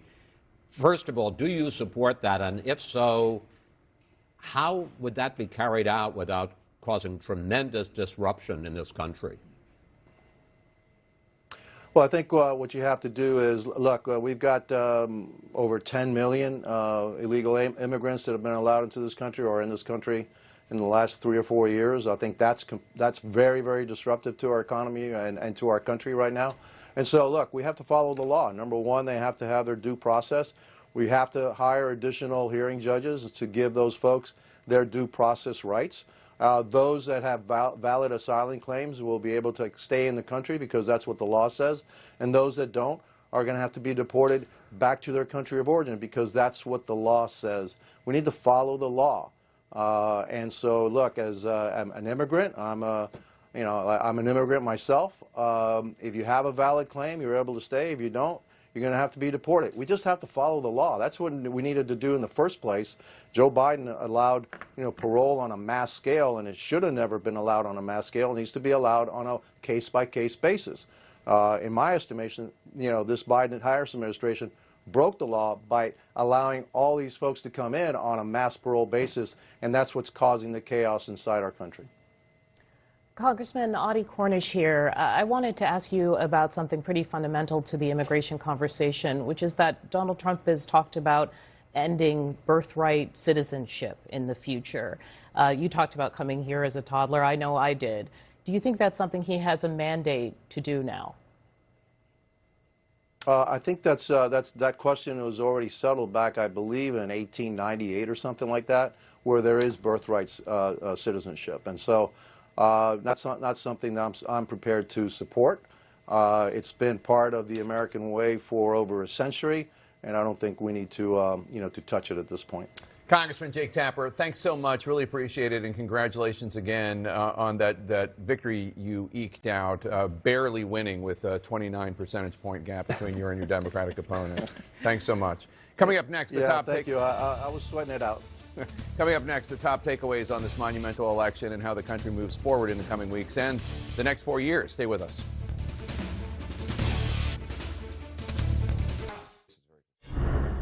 Donald Trump's presidential victory sealed. His second inauguration is now about 2.5 months away. Back with the team. David Axelrod, I want to start with you. I mean, as somebody who was the chief strategist on 2 winning presidential campaigns for Barack Obama, how do you see this, where the Democratic Party is now? Well, look, the Democratic Party can react in 2 ways. It can react with rage, with what happened, and I think there will be some of that because of how provocative Trump has been and how destructive in some ways. But the real question is, why did the party fail to connect with so many working class voters, white, black, and Hispanic?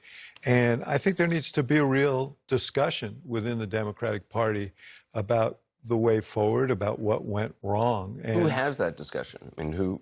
Well, I think you're going to see it. First of all, I think there was going to be a call among members of Congress in the next day. I think that's where it's going to begin. But I think you're going to see a lot of governors step up and start leading that discussion. Ultimately, it's a candidate for national office who helps define the party, and that comes through a primary process. And some of this may be litigated through that. But there is no doubt about it. You can't be the party of working people if working people don't feel they're connected to you. What do you think, Ashley?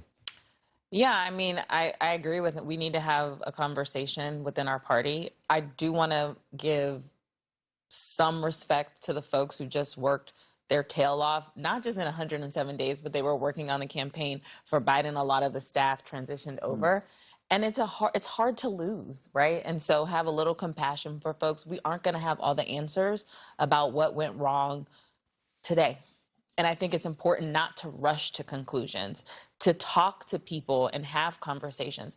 But I also think, I agree the primary will help, but we cannot wait for a primary. Right. We have midterms coming up in 2 years. We need to be going into communities and battleground states where we're going to have contested Senate races, House races, and start having conversations in communities now and really building our state parties and community infrastructure so that we never find ourselves in this place again. I think the Democratic Party, you're right, it is hard to lose. Republicans went through this after 2012. And I think about the condition of the Democratic Party. It's been almost fully oriented around Trump for a decade. I mean, look and look at Biden. I mean, his basic campaign promise initially was to rid the country of Trump and Trumpism.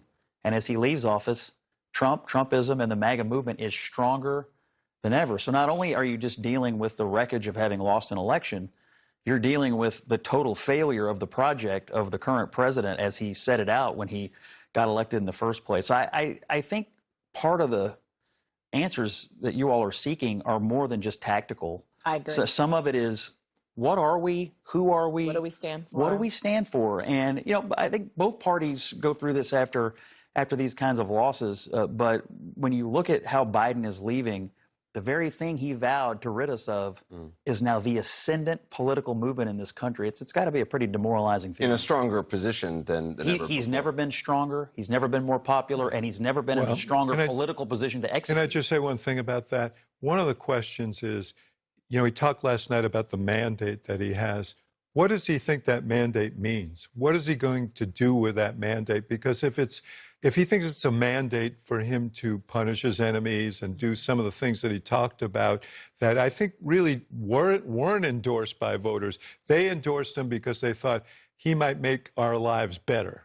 And if he focuses on that, he'll be successful. Yes. If he indulges his instinct to punish people and to divide people, I think it's going to go badly for him. And I think the Democrats, it may temporarily solve their problem in 2026. Yeah, the tough part is when you win, you got to deliver, right? So prices have to come down. The wars have to end. Immigration has to be fixed. There are big things that need to occur, and people want to see those occur quickly. And interesting to see, Axe, I was just asking this question.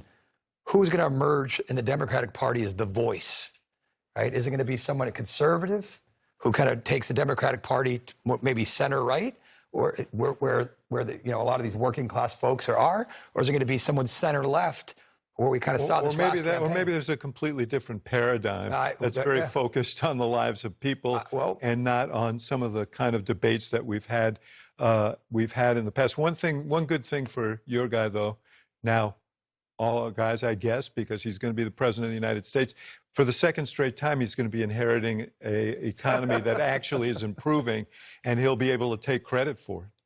So let's hope it keeps improving. That was a plug for your our boss. Let's hope it keeps improving. Might be debatable, but on the I agree with you. For Trump, it's delivering on the promises that people voted for, and for Democrats, I think they have to make a decision about whether they are going to stand for things or whether they're just going to stand against Trump. I think the Harris strategy was just we're not Trump.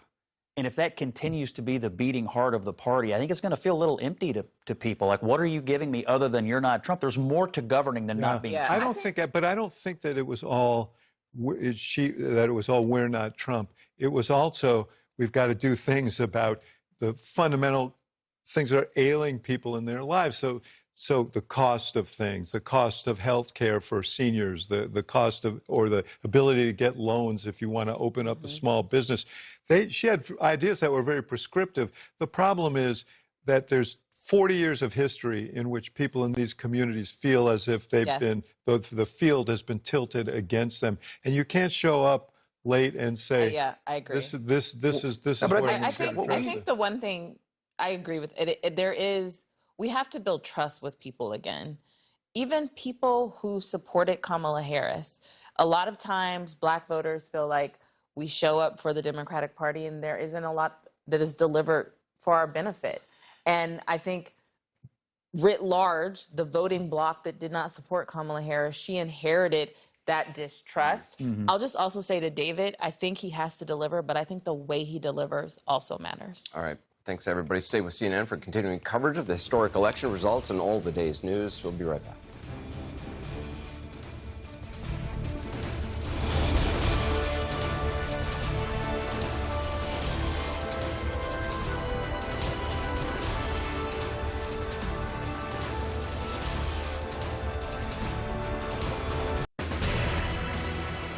It's a political victory that our country has never seen before. President-elect Donald Trump's transition is already well underway.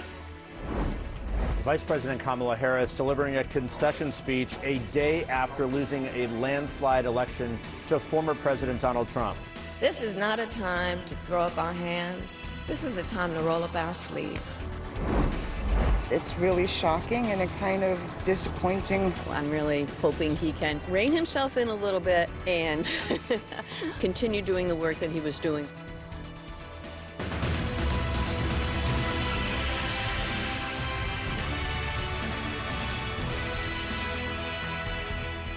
Hello and welcome to our viewers joining us from around the world. I'm Erica Hill, live in New York. It is Thursday, November 7th. We begin this hour in South Florida, where sources tell CNN U.S. President-elect Donald Trump is ready to move on his second-term agenda and could, in fact, announce staff picks within a matter of days. His allies are said to be jockeying at this point for key positions in the administration. Sources also telling CNN Trump has prepared a raft of executive orders and regulation reversals for his first day on the job. Trump also has some pretty important decisions to make about the roles for some of his most vibrant supporters, including billionaire Elon Musk, former presidential candidate RFK Jr. as well. Top cabinet positions could also go to Senator Tom Cotton, Congressman Mike Waltz, and former Secretary of State Mike Pompeo. Kamala Harris, meantime, has called Trump to offer her congratulations. The vice president telling supporters in Washington on Wednesday that while she concedes the election, she does not concede the fight that fueled her campaign. This is not a time to throw up our hands. This is a time to roll up our sleeves. This is a time to organize, to mobilize, and to stay engaged for the sake of freedom and justice and the future that we all know we can build together. Harris and President Joe Biden have both promised a peaceful transfer of power. Mr. Biden is set to address the nation from the Rose Garden later today, and he has invited President-elect Trump to the White House. CNN's Kristen Holmes has more now on the next steps for Donald Trump. President-elect Donald Trump's transition is already well underway. Even before the election actually took place, the heads of that transition team were already trying to vet potential candidates for high-level administration posts. Now, I am told that all day today, Donald Trump was fielding calls from allies, donors, as well as advisors, all people trying to get in his ear, either to pitch themselves for administration posts or to pitch people that they knew. It is now turning into an all-out knife fight fight between Trump's orbit as they try to prove who has been the most loyal to him and who deserves a spot on his cabinet or within his administration. Now, one place to look as they fill these administration posts is Project 2025. Obviously, as we know, Donald Trump has sought to distance himself from Project 2025 this campaign cycle, particularly the policy. But even though they want to separate from the policy, they also had Project 2025, a smaller, lesser known about personnel filing system run by Johnny McEntee, who is still a close Trump ally. They essentially vetted thousands of people for these potential administration posts. These were people that they deemed loyal to Donald Trump. They are expected to provide recommendations to the transition to fill the thousands of posts that are going to be available when Donald Trump takes office. Now, it really is a rush here. There are a lot of big-time positions that people want, and we are told that Donald Trump's team wants to fill those positions as quickly as possible, that he could even name some of these people as early as this week. Think about positions like Chief of Staff, Attorney General. These are the things that really matter to Donald Trump and really matter in any administration. And all of that is currently happening, the wheels in motion, as we start heading towards that Trump presidency. Kristen Holmes, CNN, West Palm Beach, Florida. Ahead of the transition, the nation's former leaders offering their congratulations. Former U.S. President Barack Obama and his wife Michelle Obama saying in a statement, quote, "This is obviously not the outcome we had hoped for, given our profound disagreements with the Republican ticket on a whole host of issues. But living in a democracy is about recognizing that our point of view won't always win out and being willing to accept the peaceful transfer of power." Bill and Hillary Clinton praised the Harris campaign and went on to say they wished the president-elect well and also hoped that he would govern for all Americans, while George W. Bush thanked President Biden and Vice President Harris for their service and also congratulated Donald Trump on his election. Joining me now is Thomas Gift. He's director of the Center on U.S. Politics at University College in London. Nice to talk to you again. The last time we spoke, we didn't know what was going to happen, and here we are. President-elect Trump preparing, as we just heard from my colleague Kristen Holmes, getting ready for this transition. He also was very clear. Promises made, promises kept. He made a lot of promises, whether it was mass deportations, the making good on his promise, right, to go after some of his enemies, but also lowering prices. What do you think he needs to do in this first 100 days? Well, I think you're right that these next 4 years will be Trump unleashed and untethered by the prospect of another election. And first things first, in this 100 days, we have to take Trump at his word that he plans on exacting a retribution tour using the federal government and state apparatuses to go after political adversaries.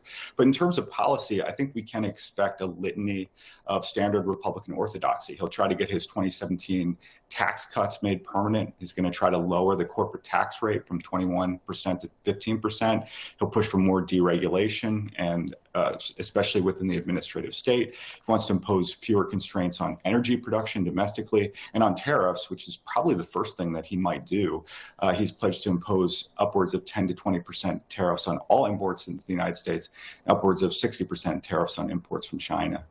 So in terms of getting all that done, our reporting is that there's already work happening when it comes to executive orders, also some rolling back of existing regulation. The fact that Donald Trump is coming in with a decisive victory from voters here in the United States, he is also going to be joined by a Senate that, of course, is controlled by Republicans, and the House is leaning that way. How much easier will that make it for him in terms of getting those priorities done? Well, certainly having unified government on Capitol Hill is going to go a long way to helping Trump achieve at least some of his priorities. We still have to keep in mind that Republicans will not have 60 votes to override the filibuster in the Senate. And so, despite having a majority there, there's still constraints on what Trump will be able to do. But yeah, especially during these first 100 days, I really think presidents usually have kind of one opportunity to pick one big legislative item. For George W. Bush, it was No Child Left Behind. For Barack Obama, it was the Affordable Care Act. For Donald Trump in his first term, it was these tax cuts. And then for Joe Biden, it was really the American Rescue Plan and then eventually the infrastructure bill. Voters were very clear for majority of voters, and this was consistent for months, frankly. Their top issues were the economy and immigration. And they really felt Donald Trump was the one who was going to change both of those things for them? You mentioned a couple of things that we could see in terms of his priority for the first 100 days. When it comes to the economy, there was also a promise of lowering prices, but there are concerns that these tariffs could do the exact opposite. I absolutely agree with you. Tariffs and mass deportations, it's hard to think of any other policies that would be more pro-inflationary than that. Both are absolutely going to raise prices. Of course, Trump's pledge to deregulate, particularly the energy industry, could have countervailing pressures. Yeah, Trump on the economy, I don't think that he's going to raise prices if he pursues the policies that he's advocating. When we look at things from the Democratic side, there's a lot of soul searching going on, and there will be for some time to come. There is finger pointing as well when it comes to the Harris campaign and when it comes to the former president, quite frankly. I was struck by a comment from Bernie Sanders, who said the party had abandoned working class people, and so it shouldn't come as a great surprise to find that the working class had abandoned them. Was that the biggest issue, you think, or something more? Well, there certainly needs to be a postmortem among Democrats into what went wrong for the Harris campaign, how the party could lose to someone who's been impeached twice, who's been criminally convicted, who's been tarred by scandals, who's whipped up an insurrection at the Capitol 4 years ago. Why Democrats can't win an election under that scenario has to be answered, because there is something that the Democratic Party is failing to do or communicate that led to this disappointment. And I think that Bernie Sanders does have a point, because ultimately, white working class voters in particular have almost entirely shifted over to the Republican Party. Donald Trump has staged this realignment, and he's been very, very successful. I think Democrats spend a little bit too much time talking about cultural issues. I think they spend too little time talking about the economy and ways to, make prices more reasonable and to improve jobs. There's also the issue of, sort of the data versus the vibes, as we've been talking about for months. So the data has been pretty positive when it comes to the economy. Unemployment is staying low. Inflation is down. A strong GDP report just last week. But the reality is people don't feel it. That was part of the messaging that had been pointed out, frankly, for some time, even when Joe Biden was still on the ticket, that was not working for Democrats. Messaging has been a problem for Democrats for decades. This isn't new. No, I completely agree with you. I mean, I think Joe Biden didn't do a very great job at going out to the country and touting all of his legislative achievements. If you just go down the list, the pandemic response bill, the Inflation Reduction Act, the infrastructure bill, all of these are great policies. All of these are bipartisan, more or less, initiatives that have a real positive impact on the American people. And so whenever it comes to public relations, he just wasn't out there selling it, or to the extent that he was selling it, he wasn't using language that was resonating with the American public. He is set to speak, Joe Biden is set to speak to the American people today, a little bit later this morning, a few hours from now. What do you expect him to say? What should he say? Well, I don't know if there's much that he can say at this point. I have not considered that question. I think that he basically needs to kind of strike a tone of optimism, say that it's important for Democrats to work with Republicans where they can find compromise, because that's putting the interest of the country above the interest of the party. I've heard a number of Democrats already, including Elizabeth Warren, using language such as, we're going to fight tooth and nail the Trump administration on every single issue. I don't think that that's the right message. America wants the country to come together. Of course, there are substantive and fundamental disagreements between the Democratic and the Republican Party, but we need to work together where we can and, fight where we can. And I think that that's kind of the tone that Biden should strike. Thomas Gift, good to talk to you this morning. Thank you. Thanks. European leaders are, of course, now preparing for a second Trump presidency. Why some of them are happier about it than others. Plus, Ukraine is hoping U.S. support for its fight against the Russian invasion will continue under this new Trump administration. How Trump's past may influence that decision. And a little bit later, Donald Trump says he will govern by the motto, promises made, promises kept. We're going to take a closer look at some of those promises from the campaign trail, including his plans for day one when he returns to the White House. Stay with us.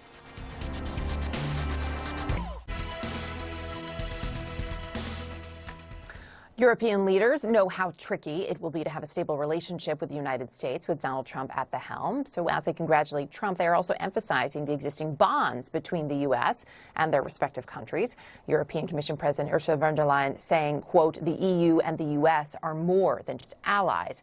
We are bound by a true partnership between our peoples, and is urging them to continue to work together. Among the other leaders, Ukraine's president, of course, also appealing to Trump's pride in their messages as they hope to build a good working relationship with the somewhat volatile politician. Claire Sebastian joining me now from London. There was some expectation about what a second Trump administration would look like among world leaders. Now they know what it is. The reality is they've been planning for this, Claire. Yeah, that's absolutely the reality, Erica. In fact, we see European leaders meeting today in Budapest. This is the European Political Community meeting, and I was at the last one in July in the UK, and they were already telling me there that this was sort of baked in. I remember the Belgian Prime Minister said that they were planning for more America first, whoever won in November. And look, Trump has made it very clear he thinks Europe should shoulder more responsibility for its own security, and Europe is definitely trying to do this. We see this with sort of increased defense production. We see actions like Europe taking control, under NATO, taking control of the coordination of military supplies for Ukraine, which was previously under US control. So there is clearly an effort underway, but certainly the Trump victory will concentrate the mind on this. And while we hear, of course, in those congratulatory messages from European leaders, expressions, emphasis on the unity with the US, I think this will definitely focus attention on intra-European unity. They will now have to pull together more than ever on issues, like I said, like defense production, on NATO,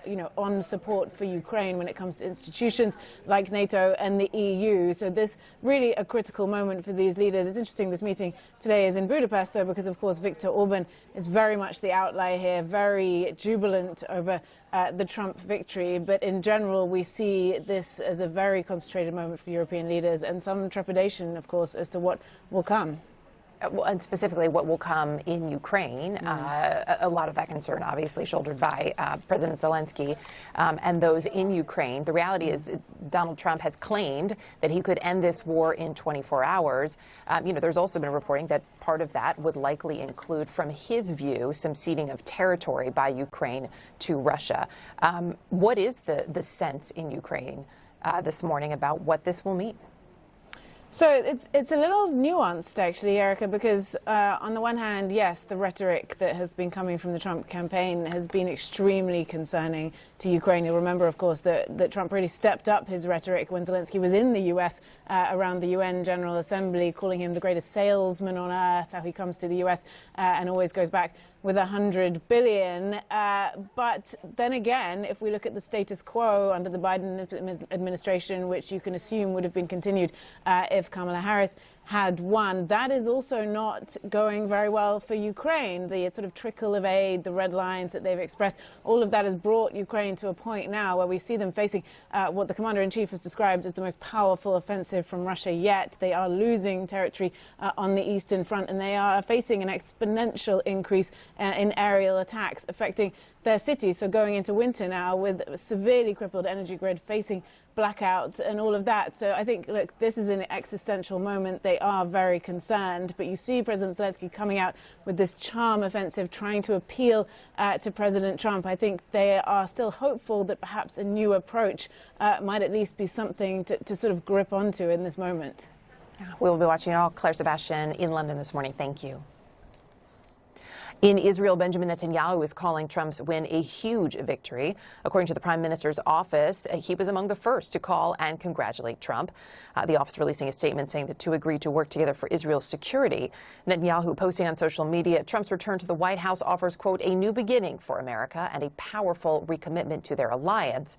Elsewhere in the Middle East, however, Trump's victory is sparking concern and even dread. CNN's Paula Hancock's following these developments from Abu Dhabi and joins us now. Talk to us a little bit more about the support and, frankly, the enthusiasm from Benjamin Netanyahu. Not surprising at all. But when we talk about the concern and the dread, what does that look like? Well, Erica, there was certainly one man in the region that was delighted with this, the result. It was the result that he was hoping for. As you've said, the Israeli Prime Minister Benjamin Netanyahu calling it history's greatest comeback. But of course, on the other side of that, you do have Palestinian concern that this could not bode well for them. Both sides are looking at the example, the precedent of Trump's first term. And during that term, we saw the former former president accept and recognize Jerusalem as the capital of Israel. Now, that was something which everybody was expecting to be discussed between the Israelis and the Palestinians in a final peace deal. He also recognized that the sovereignty of Israel over the Golan Heights. This is territory which Israel had taken from Syria during the 1967 war. And so we are hearing from the Palestinian side concerns about what else could be given to Israel when it comes to the next term beginning next year. Now, when it comes to the Gaza war, for example, it's not exactly clear how former President Donald Trump will deal with that. He has not been clear as to how he would approach that conflict. He did say back in April to Israel that it does need to finish what they started, get it over with fast, and they are losing the PR war. But he hasn't given details on how exactly he would end that conflict. The same when it comes to Israel and Lebanon. With Hezbollah there, I think there's an expectation that the Israeli Prime Minister, certainly with his gushing congratulations to President-elect Trump, will be feeling that over the next couple of months he does have free rein and he will be able to continue the way he wants to when it comes to Gaza, when it comes as well to Israel, when it comes to Lebanon. Now, the one country that is saying, at least publicly, they're not concerned by this change in power, but potentially would be concerned, is Iran. We've heard the statement saying that there is no significant difference. The general policies of the US and Iran are unchanged. But we know that Iran and Israel is currently engaged in this very high-stakes tit-for-tat attacks where both countries are firing from their own territory onto the enemy territory. So for Iran, knowing that Donald Trump will be and is expected to be very full-throated in his response and his support for Israel, there could well be more of a concern in Tehran. Erica? Paula, appreciate it. Thank you. Donald Trump's sweeping victory made the front page of publications around the world. Let's take a look at some of them for you. The headline on Australia's The Age reading, "Here's Donnie." The smaller print there says he is a man guilty of 34 felonies, twice impeached by the House, accused of racism, misogyny, and inciting a riot. But for the second time, he will become president. In Britain, The Mirror asks, what have they done again? Uncertainty and fear as world rocked by staggering U.S. election result.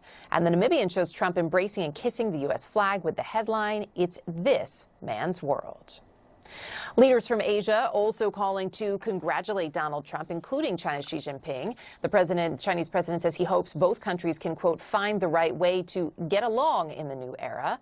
The last time, of course, Donald Trump was in power, he slapped tariffs on China during his final term and has been threatening more of the same. CNN's Stephen Zhang following all of the developments here from Beijing. What is the sense there in China about what a second Donald Trump administration means? Yeah, Eric, I remember 4 years ago, Xi Jinping waited more than 2 weeks before he sent a message of congratulations to Joe Biden. This time around, as you mentioned, he picked up the phone rather quickly to offer Donald Trump not only congratulations, but also Beijing's usual platitudes, emphasizing the importance of mutual respect and win-win cooperation in this relationship. Now, the timing of the phone call, perhaps indication that Chinese officials have learned something from Trump's first term in office in terms of how he operates and what matters to him, because Trump and his advisors reportedly have been tracking very closely when and how world leaders reach out to him. But for a lot of Chinese officials, according to our sources, they were still very much haunted by the wild swings of Trump's China policy during his first term in office and the resulting nightmares those interlocutors had to live through. So understandably, many of them are still dreading the prospect of having to deal with this all over again. But as of now, Trump going back to the White House seemed to be the only certainty in this picture, full of uncertainties when it comes to this critically important relationship between two superpowers, between the world's two biggest economies. And as you can imagine, topping the minds of many officials and the public as well is that potential economic and trade conflict you just mentioned, because of Trump's campaign rhetoric of slapping new, even bigger 60% tariffs on Chinese imports. Now, We have no way of knowing whether or not he's going to make good of this promise, but the Chinese are taking him very seriously, given his track record. The worry here, though, according to some analysts, is there is this sense in Beijing this time around that they're not going to take this lying down. Even with a sluggish economy at home, they feel they have enough tools and measures in their toolbox to fight back, to call Trump bluff. So that prospect obviously could be very devastating for both economies and the world at large. But on the other side of the coin, though, Trump's perceived transactional nature and this America first, going the alone approach in foreign policy is still seen to be benefiting China strategically on issues ranging from Taiwan to the South China Sea, compared to the Biden and Harris administration's strategy of forming a united front with allies and partners to target China on multiple fronts. Erica? Yeah, a lot of questions this morning, that is for sure. Stephen Jang in Beijing, appreciate it. Thank you. Still to come this hour, what Donald Trump has planned for day one in office as he focuses now on his second-term agenda. Plus, Republicans believe they can secure both the House and the Senate. So what do the numbers tell us? We'll take a look.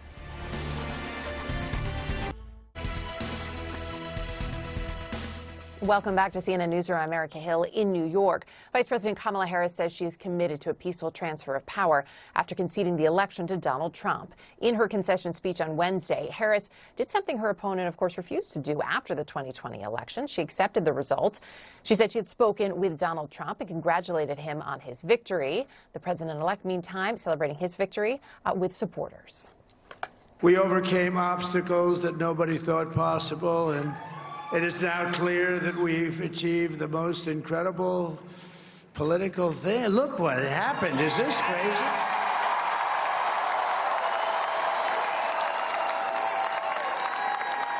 But it's a political victory that our country has never seen before, nothing like this. Sources tell CNN Donald Trump is focused now on his second-term agenda. He could announce staff picks, we're told, within days.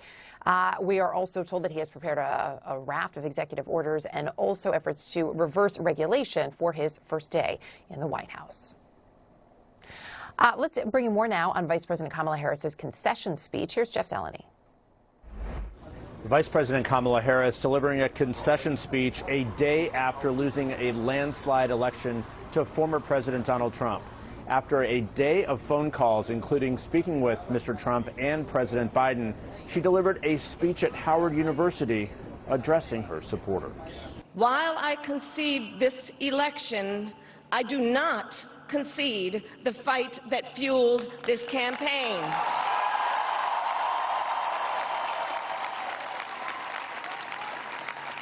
The fight for freedom, for opportunity, for fairness, and the dignity of all people.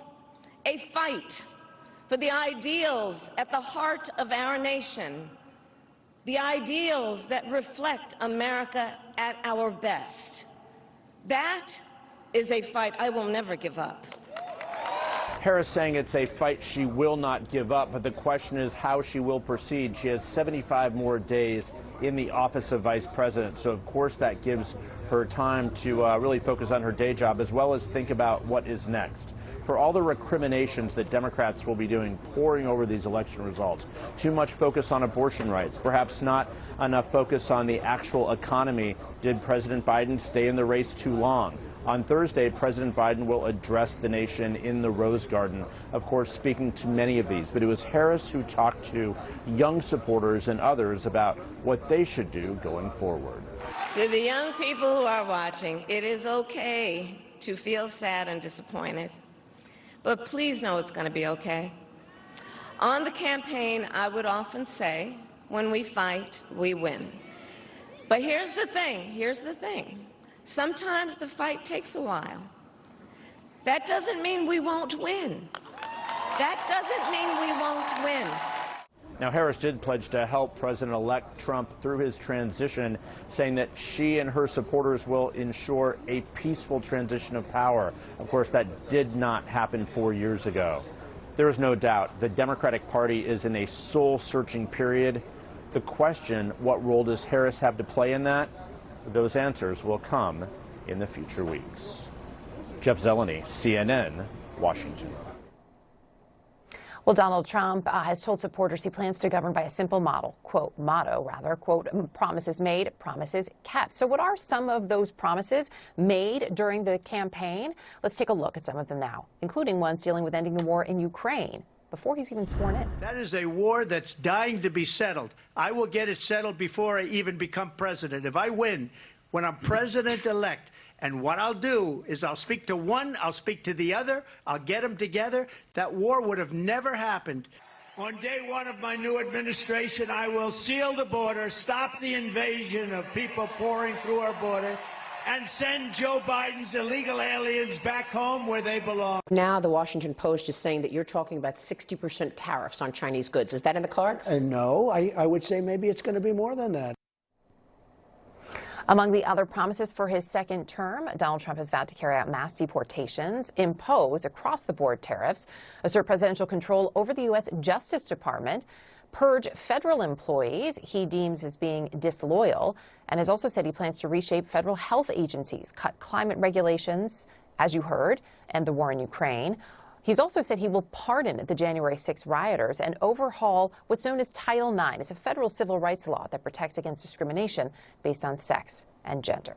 Brian Lanza, senior advisor for the Trump campaign, spoke earlier with my colleague Anderson Cooper, and they spoke about the status of the transition planning and also Donald Trump's agenda for his first days in office.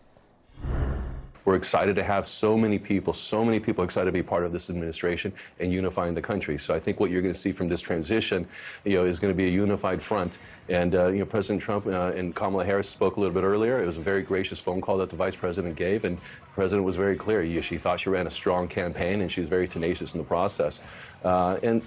She also mentioned she wanted to work with the president to unify the country. So I think from the transition, who wants to display a unified front, and also from the relationship that he has with Kamala Harris and Joe Biden, we're looking to have a unified relationship with the country in January.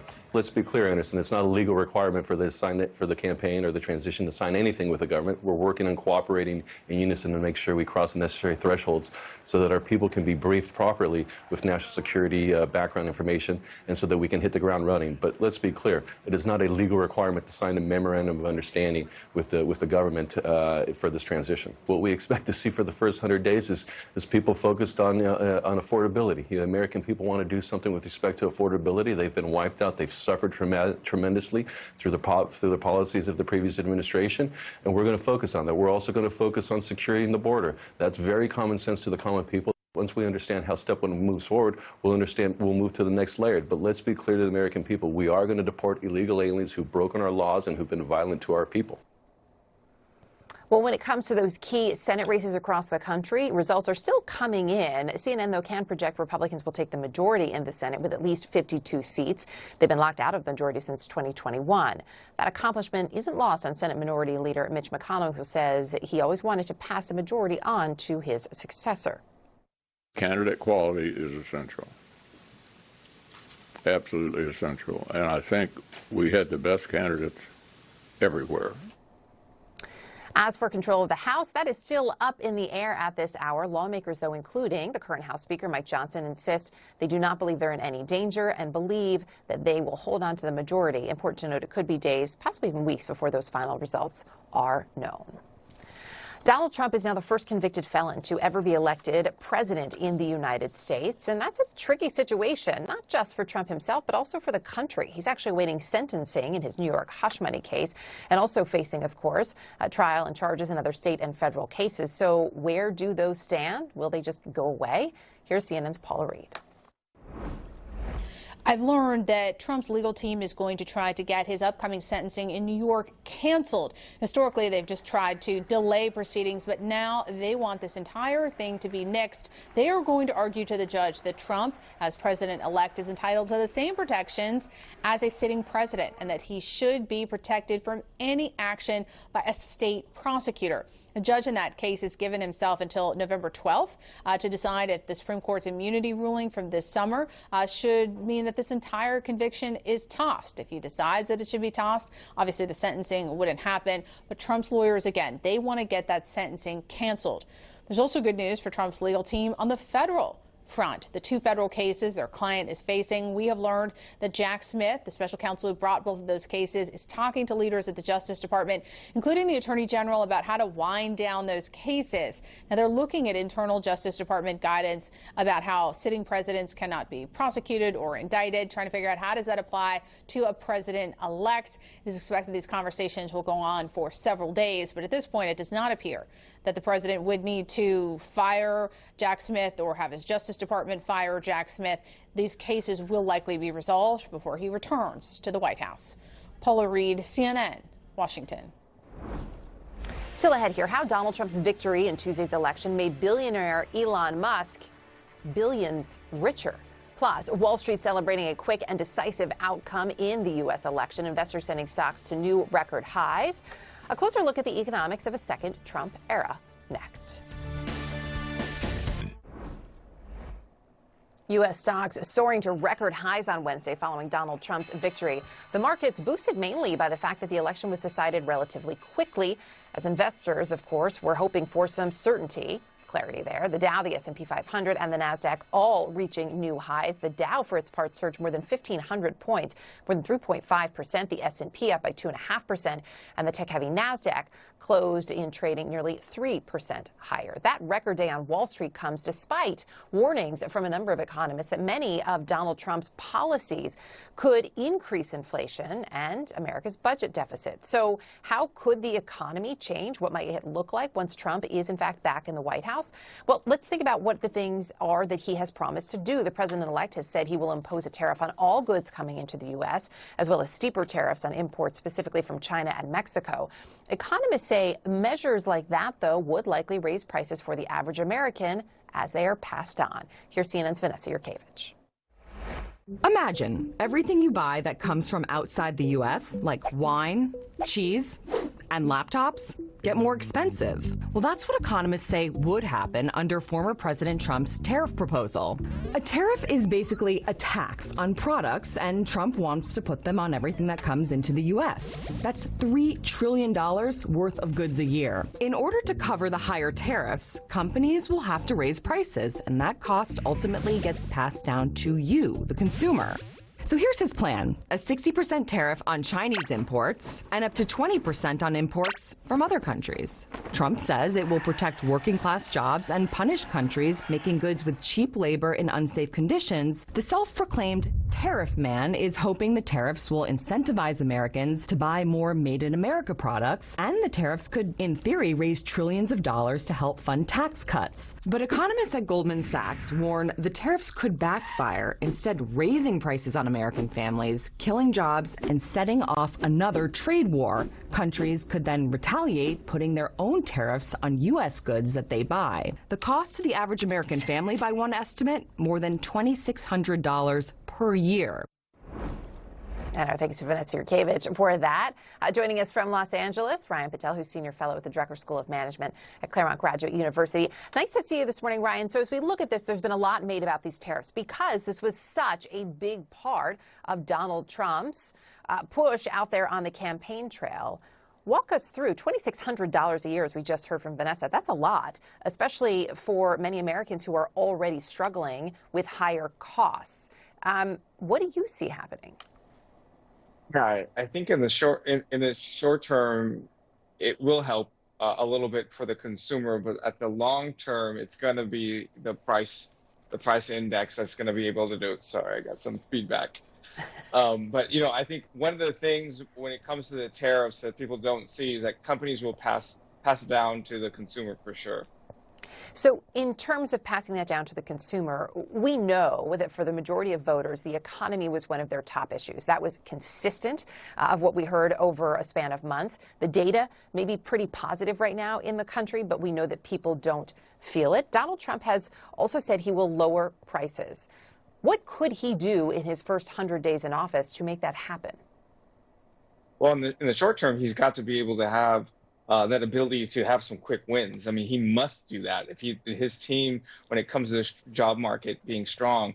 But really, with the tariffs and with what you were saying, the intention is to increase it, but the job creation may not keep up. So the high U.S. labor on the production will discourage some companies from moving manufacturing plants to the U.S. and be able to do those goods. So at the end of the day, he's not getting there quick enough for people to really feel the difference to be able to do that. And if you're doing tax cuts on top of that, there's going to be a deficit issue, which he has to have a balance. So this is his plan and policy is something that could build on the economy, but it really needs to have a really strong balance. So you bring up a great point about the push for some of these tariffs, right, is to bring manufacturing in some ways and products back into the U.S. But the reality is not only do you need those jobs, it's the infrastructure as well. How much of that infrastructure is actually in place at this point? It's just starting. I mean, you think of a couple of years ago, we were pushing the semiconductors to build plants here in the U.S. Intel has a big one in Arizona, but just starting, right? Where other places, other countries, China is an example where manufacturing has been there. And I think also that needs to be also paid, the inflation aspect to it too. When you put these tariffs on other countries, say 20% in other places, other banks are now looking at the Fed going, well, what are you doing? Are we going to increase our I expect this month we'll see a 25 basis points from other banks and the Bank of England, but in the next couple of months, they're going to see if the Fed doesn't do more decreases, we can see the dollar becoming more expensive for others to use. Speaking of the Fed, we are expecting a decision, of course, today at 2 p.m. Eastern time here in the United States. The Fed is always supposed to remain neutral. Donald Trump has said he would actually like to maybe have a little bit more involvement in decisions at the Fed as president. What are you expecting today, though? The expectation was that we will see another rate cut. Do you think the election figures in here? No, I hope not. Right? It's supposed to be separate. I believe that there's going to be a decrease behind it. And I think we saw the Bank of England actually was signaling that too. But let me be really clear. No president should be affecting the Fed. The Fed's taken this long to get to this point to where I think that they're going to be decreasing this time next year. So I'm hoping that the numbers and the data continue to do what it's had. It's been a long road to get here for the economy, to have interest rates to start to decrease. That's what the economy needs. And so I hope that there's no interaction next year or influence that needs to be had that gets into the way to decreasing these interest rates next year. As I noted just before coming to you, Wednesday was a very strong day for the markets. A lot of excitement in the United States when they saw that. And a lot of that coming from almost as a sigh of relief, right, over the fact that there was a decisive and quick decision in this election. What do you expect to see moving forward from the markets as this settles in? Well, I think you know the answer to it when you're asking me to this. I mean, the markets like certainty, and that was one. Now, with President-elect Trump going into, we've seen his first presidency, there's a lot of uncertainty when it comes to tensions between different countries. And I think companies and countries, the biggest question for me is, can it, in the short term, the first 90 to 100 days, can President Trump be really clear about his policy on what he's doing with certain countries, with certain sectors, and companies can then plan and use their investment wisely? I think the market is not going to react well if it's not clear and it becomes an everyday of where we're at, where we stand. And I'm hoping hopefully he's got a little bit of a different strategy going into the second term of his. Ryan, good to see you this morning. Thank you. Thank you. Well, billionaire businessman Elon Musk donated more than $100 million to support Donald Trump's campaign. And that investment seems to be paying off for Musk. On Wednesday, the value of his shares in his electric vehicle company, Tesla, went up by more than $15 million. Here's CNN's Demetrius Pitkin. Elon Musk is $15 billion richer, thanks to a presidential victory by Donald Trump. I love Elon, by the way. Musk, who contributed nearly $119 million in support of Trump's campaign, is now seeing big returns in the market. Do you like winning? Yeah, okay. Shares of Tesla, the electric car company Musk co-founded, surged on Trump's win, and Musk owns 411 million of those shares. But how much is $15 billion? Well, for starters, Musk could give every person in the entire world $1 and still have more money left over than NBA legend Michael Jordan's entire net worth. Think Tesla Cybertrucks are expensive? For $15 billion, Musk could buy around 182,000 Cybertrucks. And if Musk decided he wanted to make sports his next venture, he could buy the most valuable sports franchise, the Dallas Cowboys, which is estimated to be worth over $10 billion. But what does this $15 billion really mean to the world's richest man? Well, in 2021, Musk said he paid more than $11 billion in taxes alone. And again, that was Demetrius Pipkin reporting. Before we go, our affiliate in Hartford, Connecticut asked voters their thoughts on Donald Trump's staggering victory. Connecticut was won by Kamala Harris. Here's some of what they told us. I believe he was really backing our country and really for our Constitution. So I'm really, hoping he can rein himself in a little bit and continue doing the work that he was doing. I am surprised that he won. And I certainly didn't expect it to be such large margins. It's really shocking and kind of disappointing in terms of how I feel about humanity as a whole now. I'm pretty sure that Trump has shown us and told us who he is, and I'm scared for what that means for us as women and also as a country. I've just been praying really hard and really believed that it was going to happen, and if it didn't, I was prepared to accept whatever was going to be. And I hope everybody else feels the same way. I'm very, very proud, even in this city with West Hartford, it's predominantly Democratic, but that's okay. They'll catch up someday. It's just a sad state of affairs in our country right now, how divided we all are, how we can't seem to come together on anything, how we put our pocketbooks above people's lives, above women's rights, above the LGBTQ rights. It's just a sad state of affairs. Some thoughts from voters there in Connecticut. Thanks to all of you for joining me on CNN Newsroom. I'm Erica Hill in New York. Stay tuned. CNN This Morning picks up after a quick break. You're watching CNN.